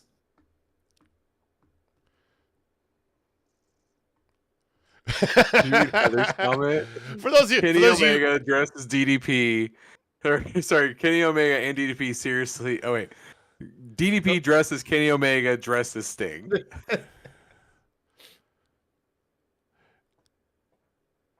Yes. Okay. Okay, I can see that. I can just see like that. keep ripping off, just keep ripping off mass, and then eventually it's Hacksaw Jim Duggan all along. Oh! Yes. All right. So then after this, you had Adam Cole, baby, and you know what? I will give Big Rob a big shout out on that as well. It's very rare, once again, that the boom, you actually hear the music over the crowd. When, you know, he did, like, everybody knows, you yell boom. This is what you're supposed to do, but I guess they missed the memo in Salt Lake City. So here's a question. Is that fully a Utah thing, or is that also an Adam Cole problem? Well, that's a Utah thing. It's a Utah thing. Because I am not feeling Adam Cole these days. I don't like where they started with him. I don't like where they're going at this very moment because of this promo tonight. But I think that there's more shoes to drop eventually. Yeah, like the story will go on and it might get better. And I think I brought this up last week. Him just coming out randomly taking a brainbuster from MJF at Forbidden Door, whatever it was, and just kind of like disappearing for a few months didn't help him. But he seems a little less important than he used to. You never saw that match. These aren't the droids you're looking for sure. That movie. Which, I mean, there's also some other Adam Cole news that just recently came out. I don't know if you guys saw this as well, so I thought that would be perfect to put it in there. He's officially single. Him and Britt are no longer a couple. I brought that up like 2 weeks ago. Well, no, you brought it up like a month ago, but it was he officially said it. Like, that Officially it was a thing. official. It was all right. speculated, and then he confirmed. But they're still friends. They still love each other, whatever. But the amazing thing was, and he had to have the second surgery, and that's why he disappeared, because instead of getting like additional metal plate that would restrict movement, he got a bone from a cadaver put into his foot in order to allow him to wrestle again, so to speak, and walk without restriction. So that's why an ankle injury took over a year to recover. Okay. Because literally it disintegrated. He said that it broke so bad it disintegrated. Ooh. That's the thing with like ankle injuries can be bad. If you're trying to do something super athletic, like if you're just trying to get walking again, that's one thing, but there's a lot of small bones and ligaments and stuff down there, and that can seriously jack you up. I mean, your wife could probably speak to it because she's kind of going through it right now. She got real lucky that it was just a clean fracture. Everything else was good and intact. Because she's already out of the walking boot as of damn. This week. That's great. Awesome. She's got to go back and get cleared to like start doing more serious training, but she's been back in the gym lifting and walking and stuff. But ankles, like, especially when you wrestle the way Adam Cole wrestles, where part of it's just quickness, like, and not just being fast, but countering things, being able to jump and move and stuff like that. It can take a long time if your ankle's seriously jacked up, which, yeah, it sounds like his ankle like exploded. Yeah, well, hey. So they're going along with this. They bring out, and out comes Roddy in the Kingdom. And then, again, I understand, but his whole message is he's doing this on his own. He's trying to break from the Kingdom, right? We have this mini reunion, and they buddy it up for a minute, talk about how much they love each other. In comes MJF. He's not going to be there until Full Gear. He's not giving Adam Cole a chance to get his hands on him. He's shooting a movie. Right. Well, we know why he's not going to be there, but the kayfabe is this. And he said, here's the deal, because Roddy wants first shot at MJF for some reason. Okay, sure. First one of them that gets 3 straight wins gets a shot, gets a match against him at Full Gear. So they're like, all right, buddy competition, let's go, right? Match number 3 is going to be the two of them against each other. We both know this. We all know this. I get it. I understand. But last week he said he's not going to be joining up. He specifically said, I'm here to do it on my own. And this week he's leaving with the Kingdom. Okay, sure. I personally think this whole Adam Cole thing, Adam Cole is boring as a face. He is. That's all there is to it. He's just boring as a face. Like, he tries to say all the right things and everything like that, which, kudos to him, but man, boring as hell. Like, He's not believable as a face. No. Right. He just seems like a condescending prick. Just be you, dude. Which is funny because it's like he's like the nicest dude in real life, dude. That's what I'm gonna say. Like, Adam Cole, the dude, seems like an actual baby face, like, as a dude. Like, he is trying to be Adam out Cole, the here. character- He's trying to be Chugs. He's trying to be his Twitch.tv. He's trying to be his Twitch streamer person in the professional wrestling ring. I'm sorry. Chugs is awesome. He's a cool guy. I subscribe to his channel, right? It is the whole thing. You're not a wrestler. Adam Cole's a wrestler. Adam Cole's the son of a bitch. Yeah. Like, just as an on-screen wrestling character, he's just not a believable babyface. But whatevs. I did like MJF's promo. I did too, and I like how he called it out, like, "Oh, hey, typical MJF, making people jump through hoops." I'm like, I love that you called yourself out. Yeah, like last week's and this week's, it seems like he's reaching less for the low hanging fruit and is actually putting some work into this. Yeah, I'm here for it, like 100% here for it. If he's actually like committed to the bit there. All right. So after this, though, like, we'll just go right into it. House of Black was in action again. Well, Pino. Well, hold on. Because this ties in. Okay. All right. Touche. This ties right in. So House of Black's going up against Random Folks number 33. They beat the shit out of him. It wasn't even a thing. I mean, the barks were out of control from the crowd, though, which I did appreciate. So, again, this crowd's Matt just a little Menard weird. on commentary, basically saying a eulogy to these 3 men before the match started, was fantastic. Yeah, but then after the match, Buddy calls out old Adam Cole. And then they have a face-to-face afterwards, and the only reason he's doing it is to prove one thing. And, of course, Adam Cole's like, well, what's that? That you're fragile. It's like, oh, dude, that was so great. Like, you don't have to say a whole lot.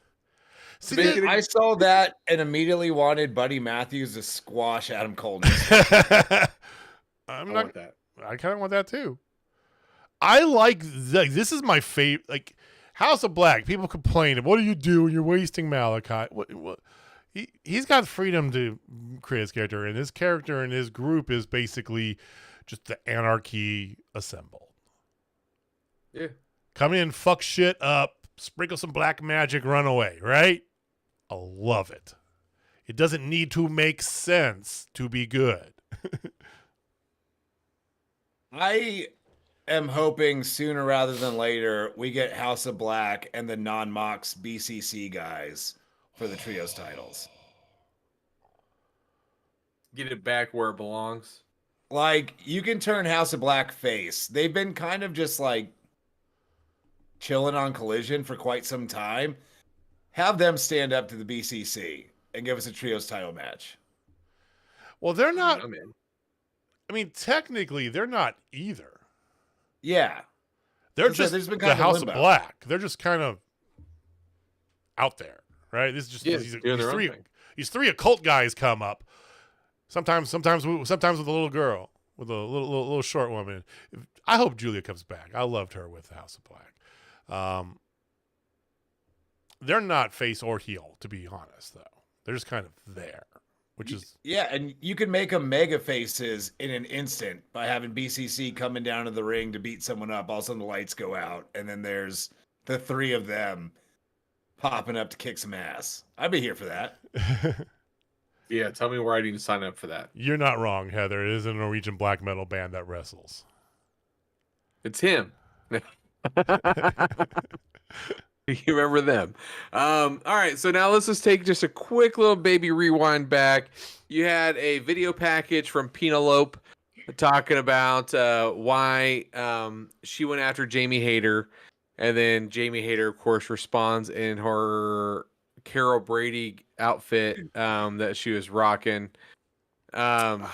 just with better hair. I don't love the flower child look. I mean, hey, I'm fine. You know what? It's fine. She's gorgeous. She can pull it off. It's fine. It's just, I don't know. But yeah, so her and Penelope want to fight each other. So that's 2 weeks. In 2 weeks, they're going to fight each other. So I think I mentioned this a few weeks ago. It seems weird that, like, for the better part of a year, we were all like, let's get Jamie Hayter back. Right at the top of the division. And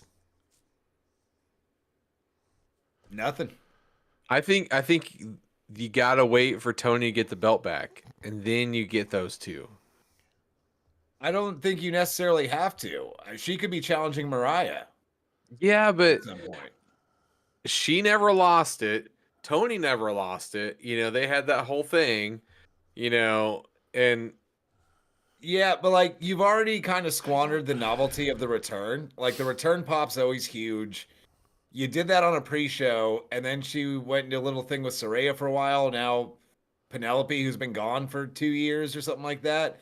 It really just seemed like they either didn't have a plan or just didn't have a desire to, like, push Jamie Hayter right back up to the top when she came back. Well, I don't think it's maybe not to the top, but I mean, they have the desire to push Jamie Hayter, right?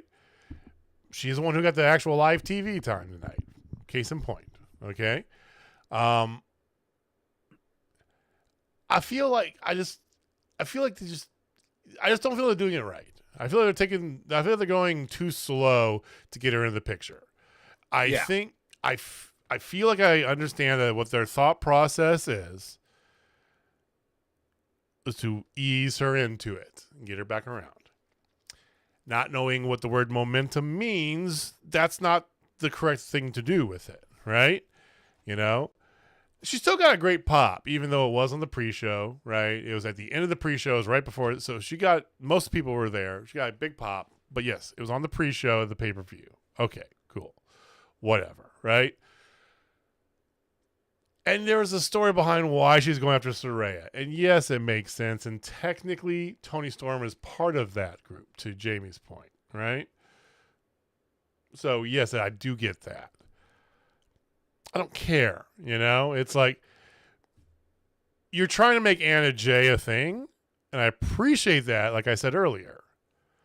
What I'd like to see more is to see Jamie Hayter going after the title she never lost.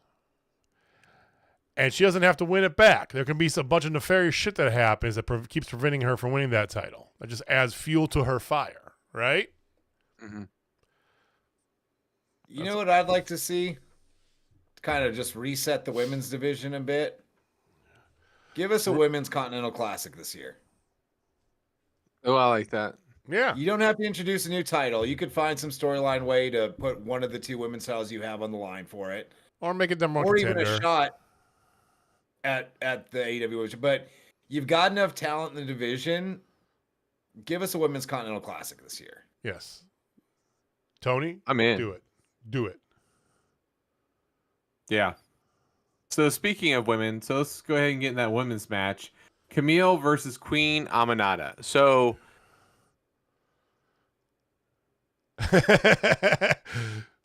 Jamie's going to pull a pen out here. Kamille is supposed to be Diesel, right? And I've coined her as Big Mama Cool, right? Queen Aminata is up and coming. Get it.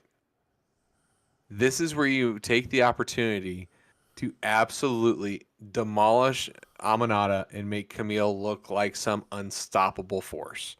These women had a nice, solid 10-minute match. It was a good match. Don't get me wrong.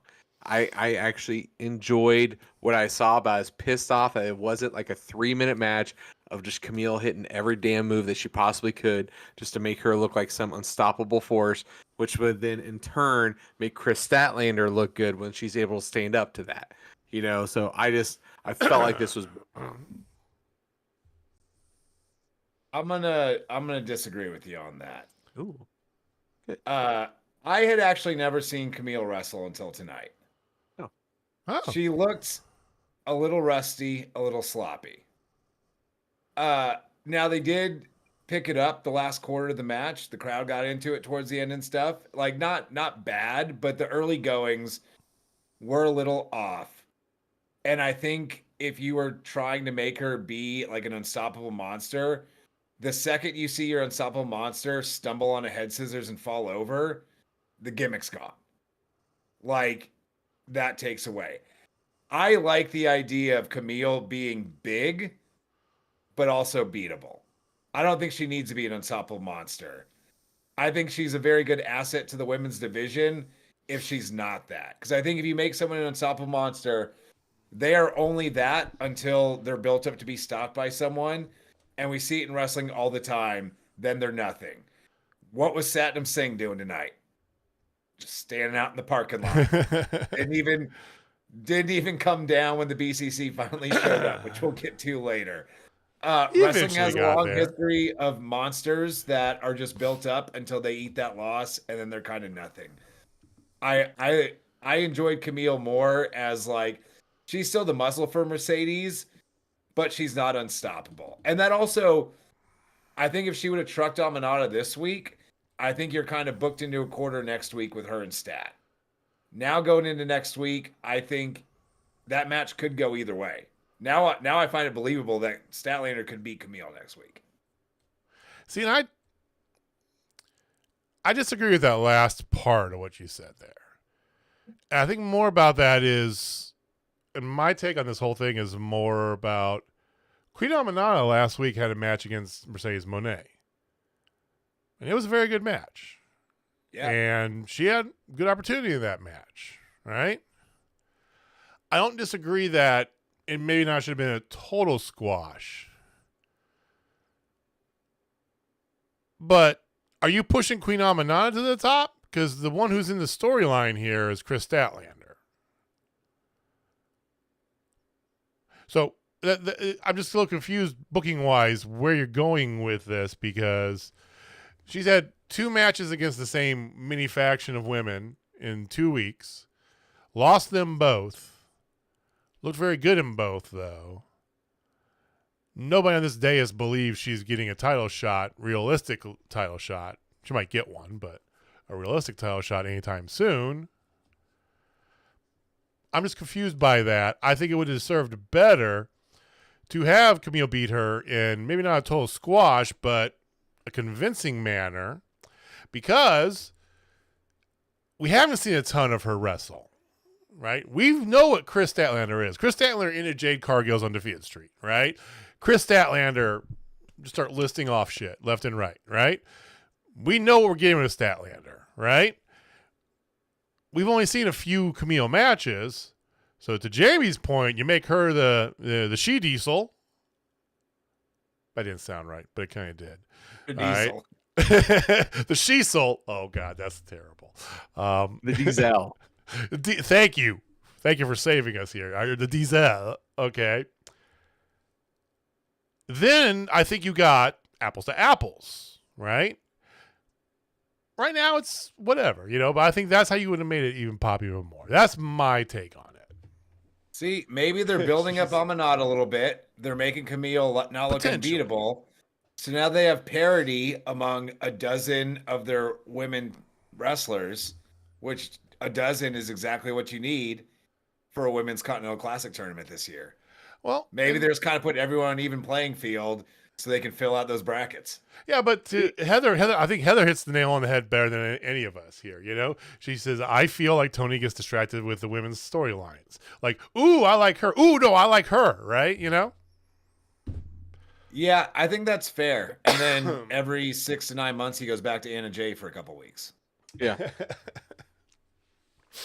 No, I just wanted to see Kamille just wreck her, because I want her to have kind of that Awesome Kong vibe, because Awesome Kong was that unstoppable force, but then when she lost, she was still unstoppable because it barely happened, and it shocked the world. I'm cool if Stat eats a loss against her right away, but they keep it was this close or something like that, where she's beatable. You think that under the right circumstances, she can be beaten by the right person, but eventually I feel like, she's going to have to be the one to take the belt off of Mercedes, and then that's when you get into who can beat her, who can top the mountain there. I just like that idea of booking her in that way, at least in my opinion. I feel like it would make her just look so good, and anybody who could have a really good match with her, make them look that good too, because they know what you're going up against. Because that's what they did with Awesome Kong. Gail Kim was a good wrestler, then when she actually beat her, was a great wrestler. So, and Heather's chiming in here. Anybody else in chat, feel free to chime in as well. But I agree as well, because Kong was, that initial Kong introduction run where she had the I don't even remember who her escort was, some Muslim, it was Rashid Saeed or something like that. Yeah, it was total cultural appropriation. It was Julia Melissa in a burqa is what it was. No, I know who it was, but yeah, it was total cultural appropriation. But regardless, it was something Saeed. But it worked because it was mysterious and stuff, and but that inaugural, first of all, that whole moment in time, that was the women's evolution. That happened 2 years before WWE even came out with, give divas a chance. They had this women's tournament. That's where we met a lot of women that maybe not a lot of people knew, like Velvet Sky and Awesome Kong and so on and so forth, Madison Rain, But that initial run, I don't think anybody's been able to do since then, Jamie. I don't know if you ever can truly duplicate it, because Kong had the physical presence, to Heather's point, to kind of go with that. Not saying that Kamille doesn't, but not like Kong did. I will come out and say Kamille doesn't. Yeah, Kong dwarfed these other women, right? And there's been something they've tried to do before. They tried to do it with Jessica Havoc, and it wasn't quite the same, right? And they tried to do it with, Nia Jax, in NXT a little bit. And it kind of was, but it wasn't, right? Because she wasn't getting pushed to the moon. So I'm with you. Yeah. So, and here's why I disagree with Jamie. Kamille is not that big. Because you did this with Jade Cargill a year or two ago. Jade Cargill, like Heather was saying in chat, Kong had that aura. Jade Cargill had that aura. She did. She seemed larger than life, and she just seemed physically superior to every woman she was in the ring with. Kamille is like 5'10", which isn't towering, but it's tall for women. But even in there with Aminata, and Mercedes was in heels and looked almost as tall as Kamille was tonight. Like, I don't think Kamille has that size to pull off the unstoppable monster. That's fair. I politely disagree, but that's fair. A differing opinion is nothing wrong. Not at all. All right, so we were talking about Christian. Okay, we're on main. So let's get to that main event, guys. It was good. The match was what you thought it was going to be. Yeah, Daniel Garcia and Private Party versus the Elite, the Young Bucks and Jack Perry version of the Elite. No Okada tonight. No bitch. No bitch. Maybe upset. I was a little sad. So the match, well, I'm not going to talk much about the match. The match was what we thought. It was kind of a little bit of a surprise ending, but I like the way they did it. Right? Yeah, the roll up. Yeah. Back roll, pin by Private Party. Yeah. It was a solid TV main event. Nothing that blew you away. Like you were expecting something kind of just fun from the 6 of these guys, and you got what you expected. But so Private Party challenges for a rematch. Mm-hmm. But obviously Bucks don't want to do it, so they sweeten the deal and say, you know what? If we don't beat you, we're never tagging together ever again. Like you say, they sweeten the deal. Sorry. They sweeten the deal. Because Quinn was very surprised by that proposal. He was. Also talking about a dude who looks jacked. Again, Tony 1980s. Come on. So, gentlemen, I know, Austin, you had some thoughts on this. So, I would love for you to unpin your thought about the Private Party. Yeah, they're not winning those tag titles. Oh. They're losing. They're splitting up. I do think one's going with Stokely, and I think that leaves the other one open to join the Hurt Syndicate, which I don't think is bad. Although, like, I hate immediately jumping to put all the black guys in the same group, but MVP is handing out business cards to a very specific group of people, so that's just what he's going with his group. So I think it's okay. Like, if it's something organically done by the talent, then yeah, do what you want to do. That's cool. But yeah, it's probably time to split Private Party up. They've been tagging since the Dark Days. Or Elevation or whatever I think it was Dark Elevation, the other one too. Like they've been tagging forever. Well, before Elevation, technically. It's time, yeah. And they're not really doing much with the tag team division. I don't see the titles changing here. I think they're splitting up, and yeah, one of them's definitely going with Stokely. Which one?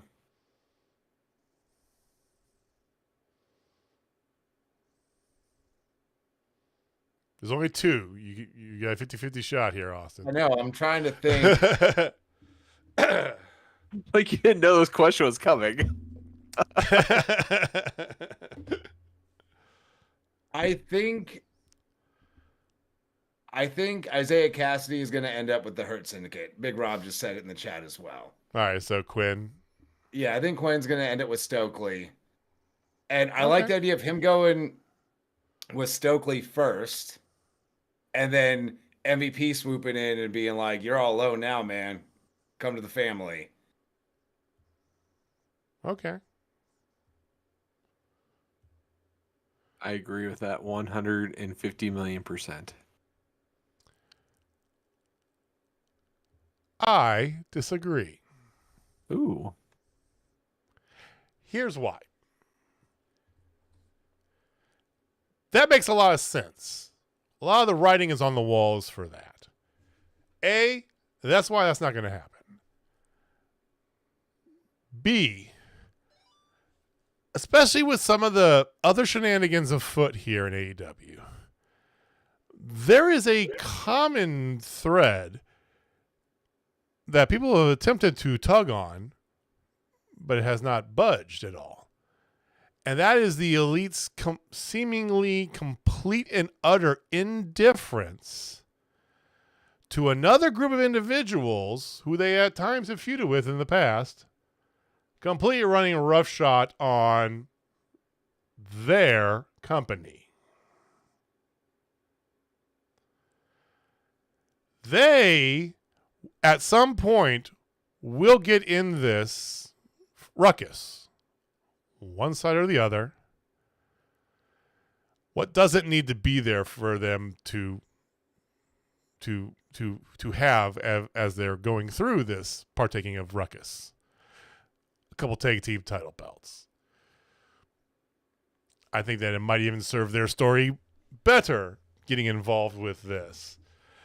And it will give that shot of injection into the tag team division, much like when the Acclaimed had won the tag titles initially, right? Acclaimed beat, who they beat? Swerve and Keith Lee, I think, were the champions when the Acclaimed won, right? Yeah. It was a big moment. I think Pride Party has earned it over their years. They're healthy. They've been doing the grind again. I think they're deserving of it. It defeats kind of the obvious where you think the story's going, but it, more importantly, takes the Bucks in a direction to go. Not Jack Perry. Jack Perry's going to say fuck you and do his own thing anyway. It doesn't matter, right? But gives the Bucks a direction to go into for or against the BCC with that, because that seems to be the elephant in the room whenever they're present. So that's why I disagree. I don't know if they're. I think they're going to keep like just kind of teasing the Elite interacting with BCC for some time to come. Yeah. I think that's later on. I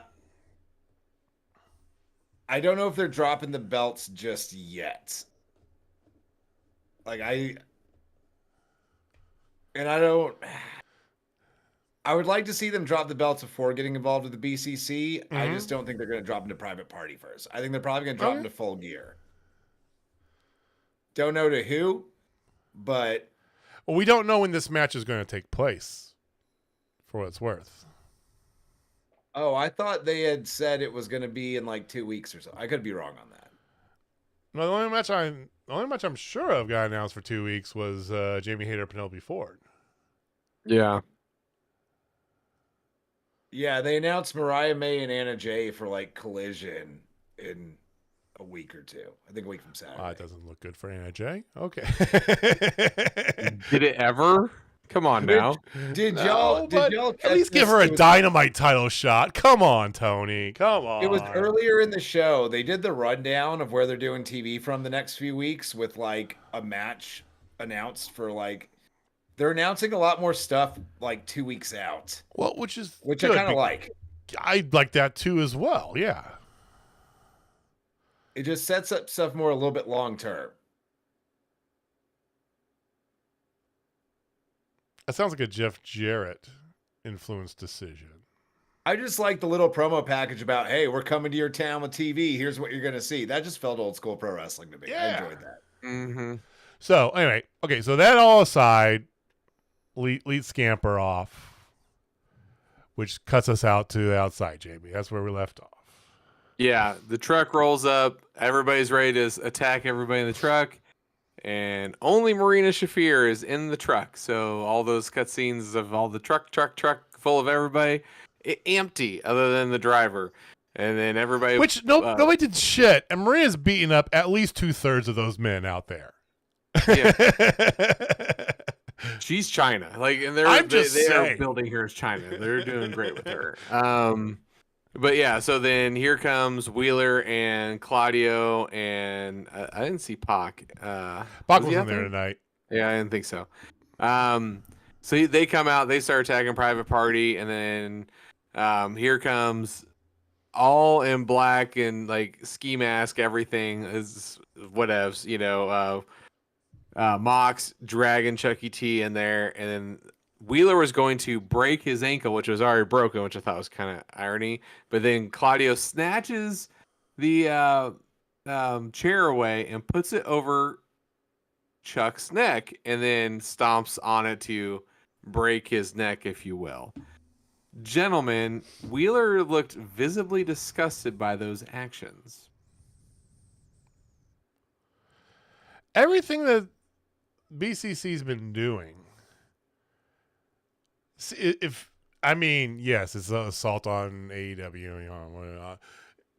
It feels like a very harsh initiation of Wheeler Yuta into a very bad gang, Like, hey, go out there and murder your mentor. Fantastic. Yeah, now, like, why does he get disgusted by this? He tried to kill a man a couple weeks ago. Oh, it's a touche. But then it's like, and then we're immediately pointing our gaze at your best friends, not just Orange Cassidy, all of them, right? All the people who, does that play into this? Wheeler's maybe the we all know he's the weakest link of this, for continuity's sake. But is it playing just into that, or is it, does it matter? I don't think it's going to come up anytime soon. No. Like, I think Wheeler's in there for a while. Not only did he try and murder Bryan Danielson, but he stole his wardrobe as well. I don't know if y'all noticed that. He's out there in the green pants and the white t-shirt. Like, he just stole his clothes out of his suitcase. But, yeah, I don't think Wheeler's, like, going to have a change of heart and flip sides anytime in the near future. Well, I don't see that happening. It just, like I said, it feels like a really bad initiation. They're just like, yeah, our first orders of action are going to be killing all the people you love first. I did love the end of this just as storytelling for Orange Cassidy's character. We kind of touched on it again earlier, but yeah. Orange comes out, checks on him, and is just sitting there, like, visibly distraught, but not crying. It's like anger, disgust in himself. Like, you just saw like a range of emotion in him of like something's going to erupt out of him next Wednesday. He was in a glass cage of emotion. Like, this entire year with Orange Cassidy has been the guy that, like, doesn't give a shit about anything is having to feel things for the first time. And it's like the last probably calendar year is the most I've ever been into Orange Cassidy, which I didn't mind him. Like, took me a while to kind of understand the gimmick, but I always enjoy his matches and stuff. But they've added so much, like, complexity and layers to his character. It's been great. I agree. I love me some Orange, though. Well, And that in was full Dynamite. gear, he's finally going to take a stand, and he's going to fail. And it's for the greater good. The greater good. All right. Well, that was Dynamite, ladies and gentlemen. It was solid. We've been gabbing a lot. But it is still October, Jamie. Show is. And gentlemen, we are getting close to the precipice of All Hallows Eve. Devil's Night. We will actually be recording on Devil's Night, gentlemen. For those of you who weren't here at the beginning of the show, you want to be here next week. Yes. Just you saying. weren't here. You definitely. Hey, see, Big Rob got my Hot Fuzz reference. See, people get it. People get it. But anyway, so we are gonna have a wrestling horror themed conversation, gentlemen. So every franchise, a horror franchise, Freddy Krueger, Friday the 13th, Jason, for every one of those, you have another franchise that just people are like, why are they still making these movies? The Leprechaun. Critters. Nightmare on Elm Street.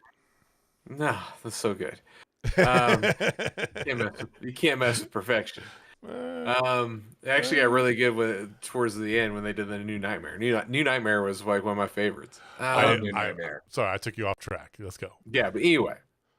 So, gentlemen, we've seen some horror themed or scary themed wrestlers in our days. Okay. I thought it'd be fun for us to talk about, Bray Wyatt obviously is super successful. Is the big scary guy. Abyss, big scary guy, right? Those were successful. I'd like to talk about the other side of it, like why?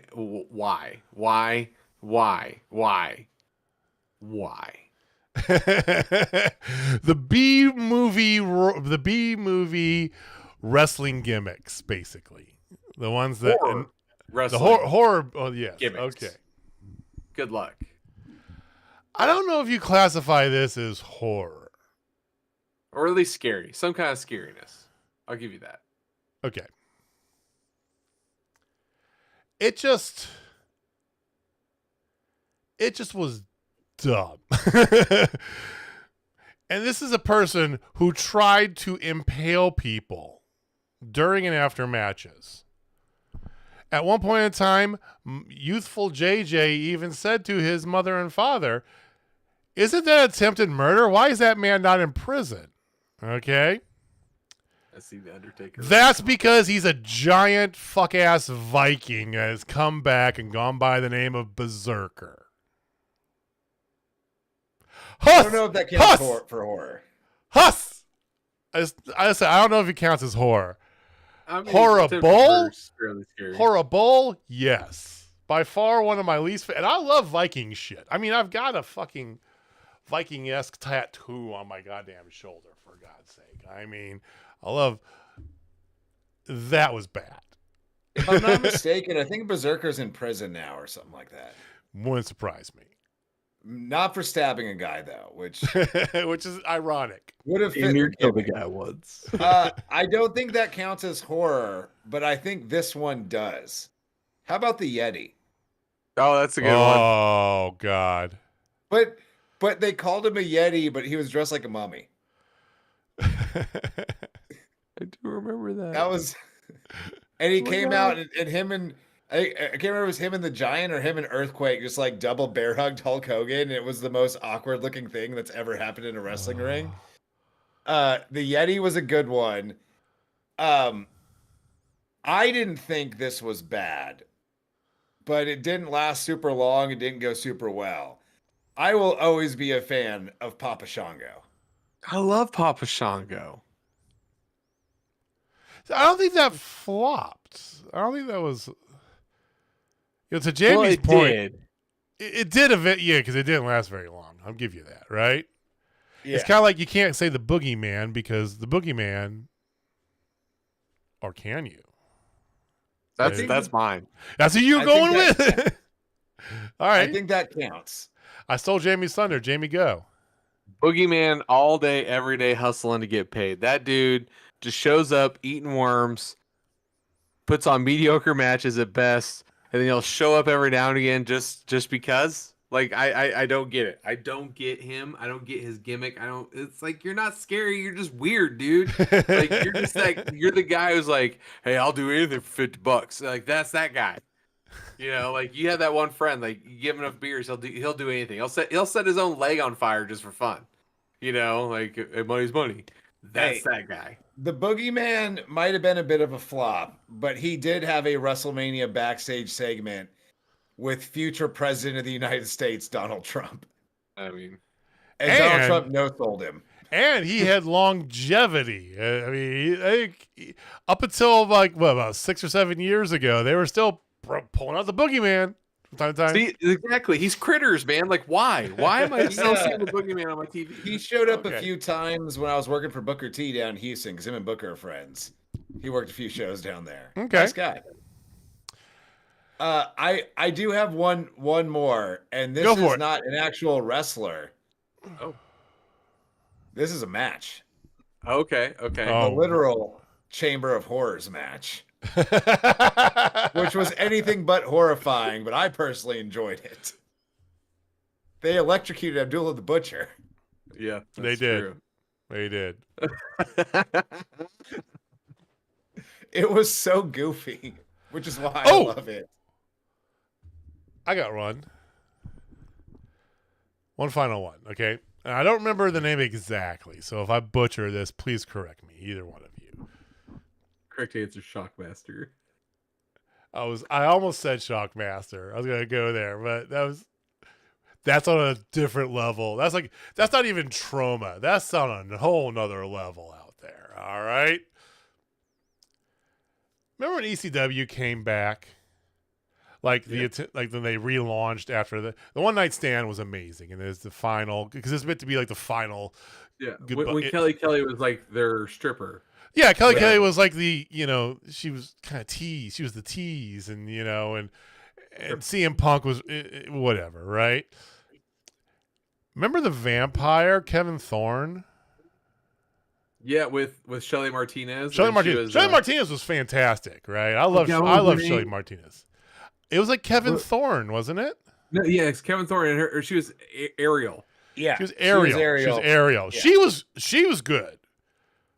Kevin Thorne, not so much. For one, he wasn't a scary. He wasn't Gangrel or the Brood. He was somewhere between Eddie Munster and 1966 Nosferatu, right? He was not physically scary, but he was definitely meant to be a vampire, right? He's Steven Dorff from Blade, the original. And Steven Dorff was a better vampire than he was. And at the same time, they had Mordecai, who was supposed to be like the anti-Undertaker, but then they realized, this dude sucks. I know. And then plus, they put her out there with Shelly Martinez, so nobody even looked at this motherfucker because Shelly Martinez. Yeah, she's all gothed out. I remember having the hugest crush on her when I was a kid. I was like, Same. Oh my god. Same. And that's, so there's my redemption for you, Jamie. Yeah, she unlocked my goth kink. Like, I think that was it. It's like, ding, before achievements for a thing. Like, hey, what the hell just happened to me? So gentlemen, that was our theme. But okay. I will give you guys, I'll give you this. So next week on our special Devil's Night extravaganza, when you think of Devil's Night, you think of one movie, gentlemen. Oh. Yes, that's right. You think of The Crow. And then there's also somebody in wrestling who may or may not have stole that gimmick. And then made it into something better. So, gentlemen, I know we've talked about him before, but I thought it would be excellent if we talked about one of our favorite Crow Sting, that's white and black, not red, no Wolfpack, white and black moments. So I'll give you that for next. I'm letting you have time on this one. Because I gave you mine earlier tonight. You beat up Hacksaw Jim Duggan. I'm running that back next week. Run that back. Hey, your homework's already done, son. Yes, the white and black. No Surfer, no Wolfpack, no AEW. I want WCW white and black. No TNA. No TNA, because that Joker bullshit ain't a thing. First of all, worst gimmick of all time. Joker bullshit was fantastic. Second of all, Sting's on record as saying that's his favorite character he's ever done. Yeah, and all 7 people saw it. Okay. I was one of those 7 people. It was fantastic. All right. Third of all, he was only the Joker for a little bit of time post Hogan, right? He did the typical Sting stuff. Then there was the main event Mafia Sting. And then he became the Joker Sting post Hogan, right? On the back end of Hogan. So it wasn't all just Joker Sting. There was also Crow Sting and TNA, but that doesn't count for this discussion. That's correct. We are looking WCW Crow Sting right after he stole the gimmick. Okay.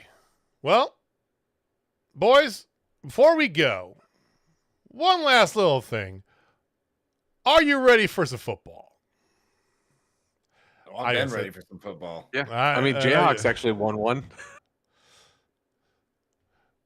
Yeah. It was a miracle.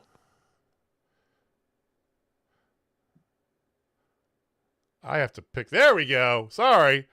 For some reason, sometimes OBS deselects things, who does stuff. So we all were ready for some football this weekend. Yeah, it's like weird. All of our teams won. How about Russ cooking up in Pittsburgh? What do you think about that, Jamie? Huh? It was 1 week. It was 1 week. Right. And your Band-Aid He fixes for was receivers. good enough. I wouldn't say he was good, but he was good enough. That's all you need. With that defense, that's all you need. Just saying. Well, he was good enough for me because thanks to Russ, I had a lot of points on the board from one Mr. George Pickens. Look at George Pickens there. Oh, my God, giving me 25 points. I'm sorry, Big Rob. He had like 3 Tampa Bay players. He made just like they were trying to make a furious comeback. But I had buried you so hard on Sunday night. I'm sorry. But yeah, your boy moving up to the top of his division. A big shout out to Austin Reddick for knocking Megan off of her high pedestal. I appreciate that. The season sweep of the Faulkner World Order is complete. I mean, you didn't just beat Megan. You beat her bad. Like, we almost got to send child services over to your place, because it's like, dude. I told her Friday night at the show she was only going to be undefeated for a couple more days. Well, my team is rocking and rolling from an 0-4 start to 3-4. Turns out you ain't whistling dizzy. You didn't have the most points of the week, though. No. Mr. Jamie Faulkner almost doing to your wife what you did to his daughter. It's a very weird week of stuff going on here. You're 1 point difference in our margin victory. Despite all of her Bears being on bye week, she still had a pretty solid week. I mean, she had a buck 20. See, Megan didn't even break 100. Megan just had a bad week. I'm going to be flat out. Hey, we've all been there. Bad week, right? I mean, Heidi had 120. And Jamie's, he was flirting with that 200 hard. I thought I had it there because Lamar just went nuts. He had a perfect passer rating. I'm like, ooh, I could get this. I mean, you still had 37 points by him, man. But yeah, you were very close, very close. Other news we had, Chase, Curtis didn't do so well. Let's just be honest. Yeah, he tried to send me a trade earlier today. I literally responded, "That's not gonna work for me, brother." That's exactly what I said. I just not happening. And Tommy Too Good. We talked to him after Friday night show. He was feeling confident about his team. He backed it up too. Looking pretty solid, even though he had a goose egg on the board. Still getting 120 points. So. That's where we are. That's where we stand. Moving forward here, we still got Megan at the top of the Markstradamus division. But look over in the Stash of Knowledge. Your boy's still on top there. Still got a 3-game lead. But all of a sudden in second place, Mr. Austin Reddick coming back in it. Started 0-4, climbing up the rankings. To be fair, first team to top 1,000 points on the season. To be fair, I'm close behind. I am creeping up hard. Well, you are definitely creeping up on some of the stats here. You still have a wide gap there, so you definitely need to beat your daughter. If I win, so here's the thing though: if I win, because I'm going against Megan. If a couple other teams lose, I legit have a shot to get up. You can bump up there for sure. Yeah, Fourth. You get fourth. You can get out of that basement. That's what you need to get out of. The Stash of Knowledge is kind of looking like the NFC North, though. We got a lot of people log jammed in the middle there, right? There's a lot of 3 and 4 going on, but I mean, give it for Austin too. First person to break 1,000 points this season. You're not far behind, Jamie. You're only 20 points back, but look at that, 1,000 points. I'm just still winning on defense. So that's how we roll, y'all. And Miss Heidi Howitzer, the first team to give up over 1,000 points. You are You're not welcome. Order wrong. of that was Jamie this week. Almost 200 of it. I mean, Jamie just had no mercy, just like Jamie was very much that Simpsons episode. It's like, stop, it's already dead, So, My God, he has a family. Margo. Oh, probably one of the best Adam Cole moments there ever was. Okay, and he was the man getting this shit kicked out of him. All right, so that has been fantasy football for the week. Again, don't miss next week. All of my friends out there, it is going to be fantabulous. So, we will be back, same bad time, same bad channel. Thank you for watching. Thank you for listening. We appreciate you guys giving us some of your time. Jamie, take us home, man. Ladies and gentlemen, if you're not down with Total Spotfest, I got 3 words for you. Meet fucking tornadoes. All right, guys. We'll see you next week. Peace. Later.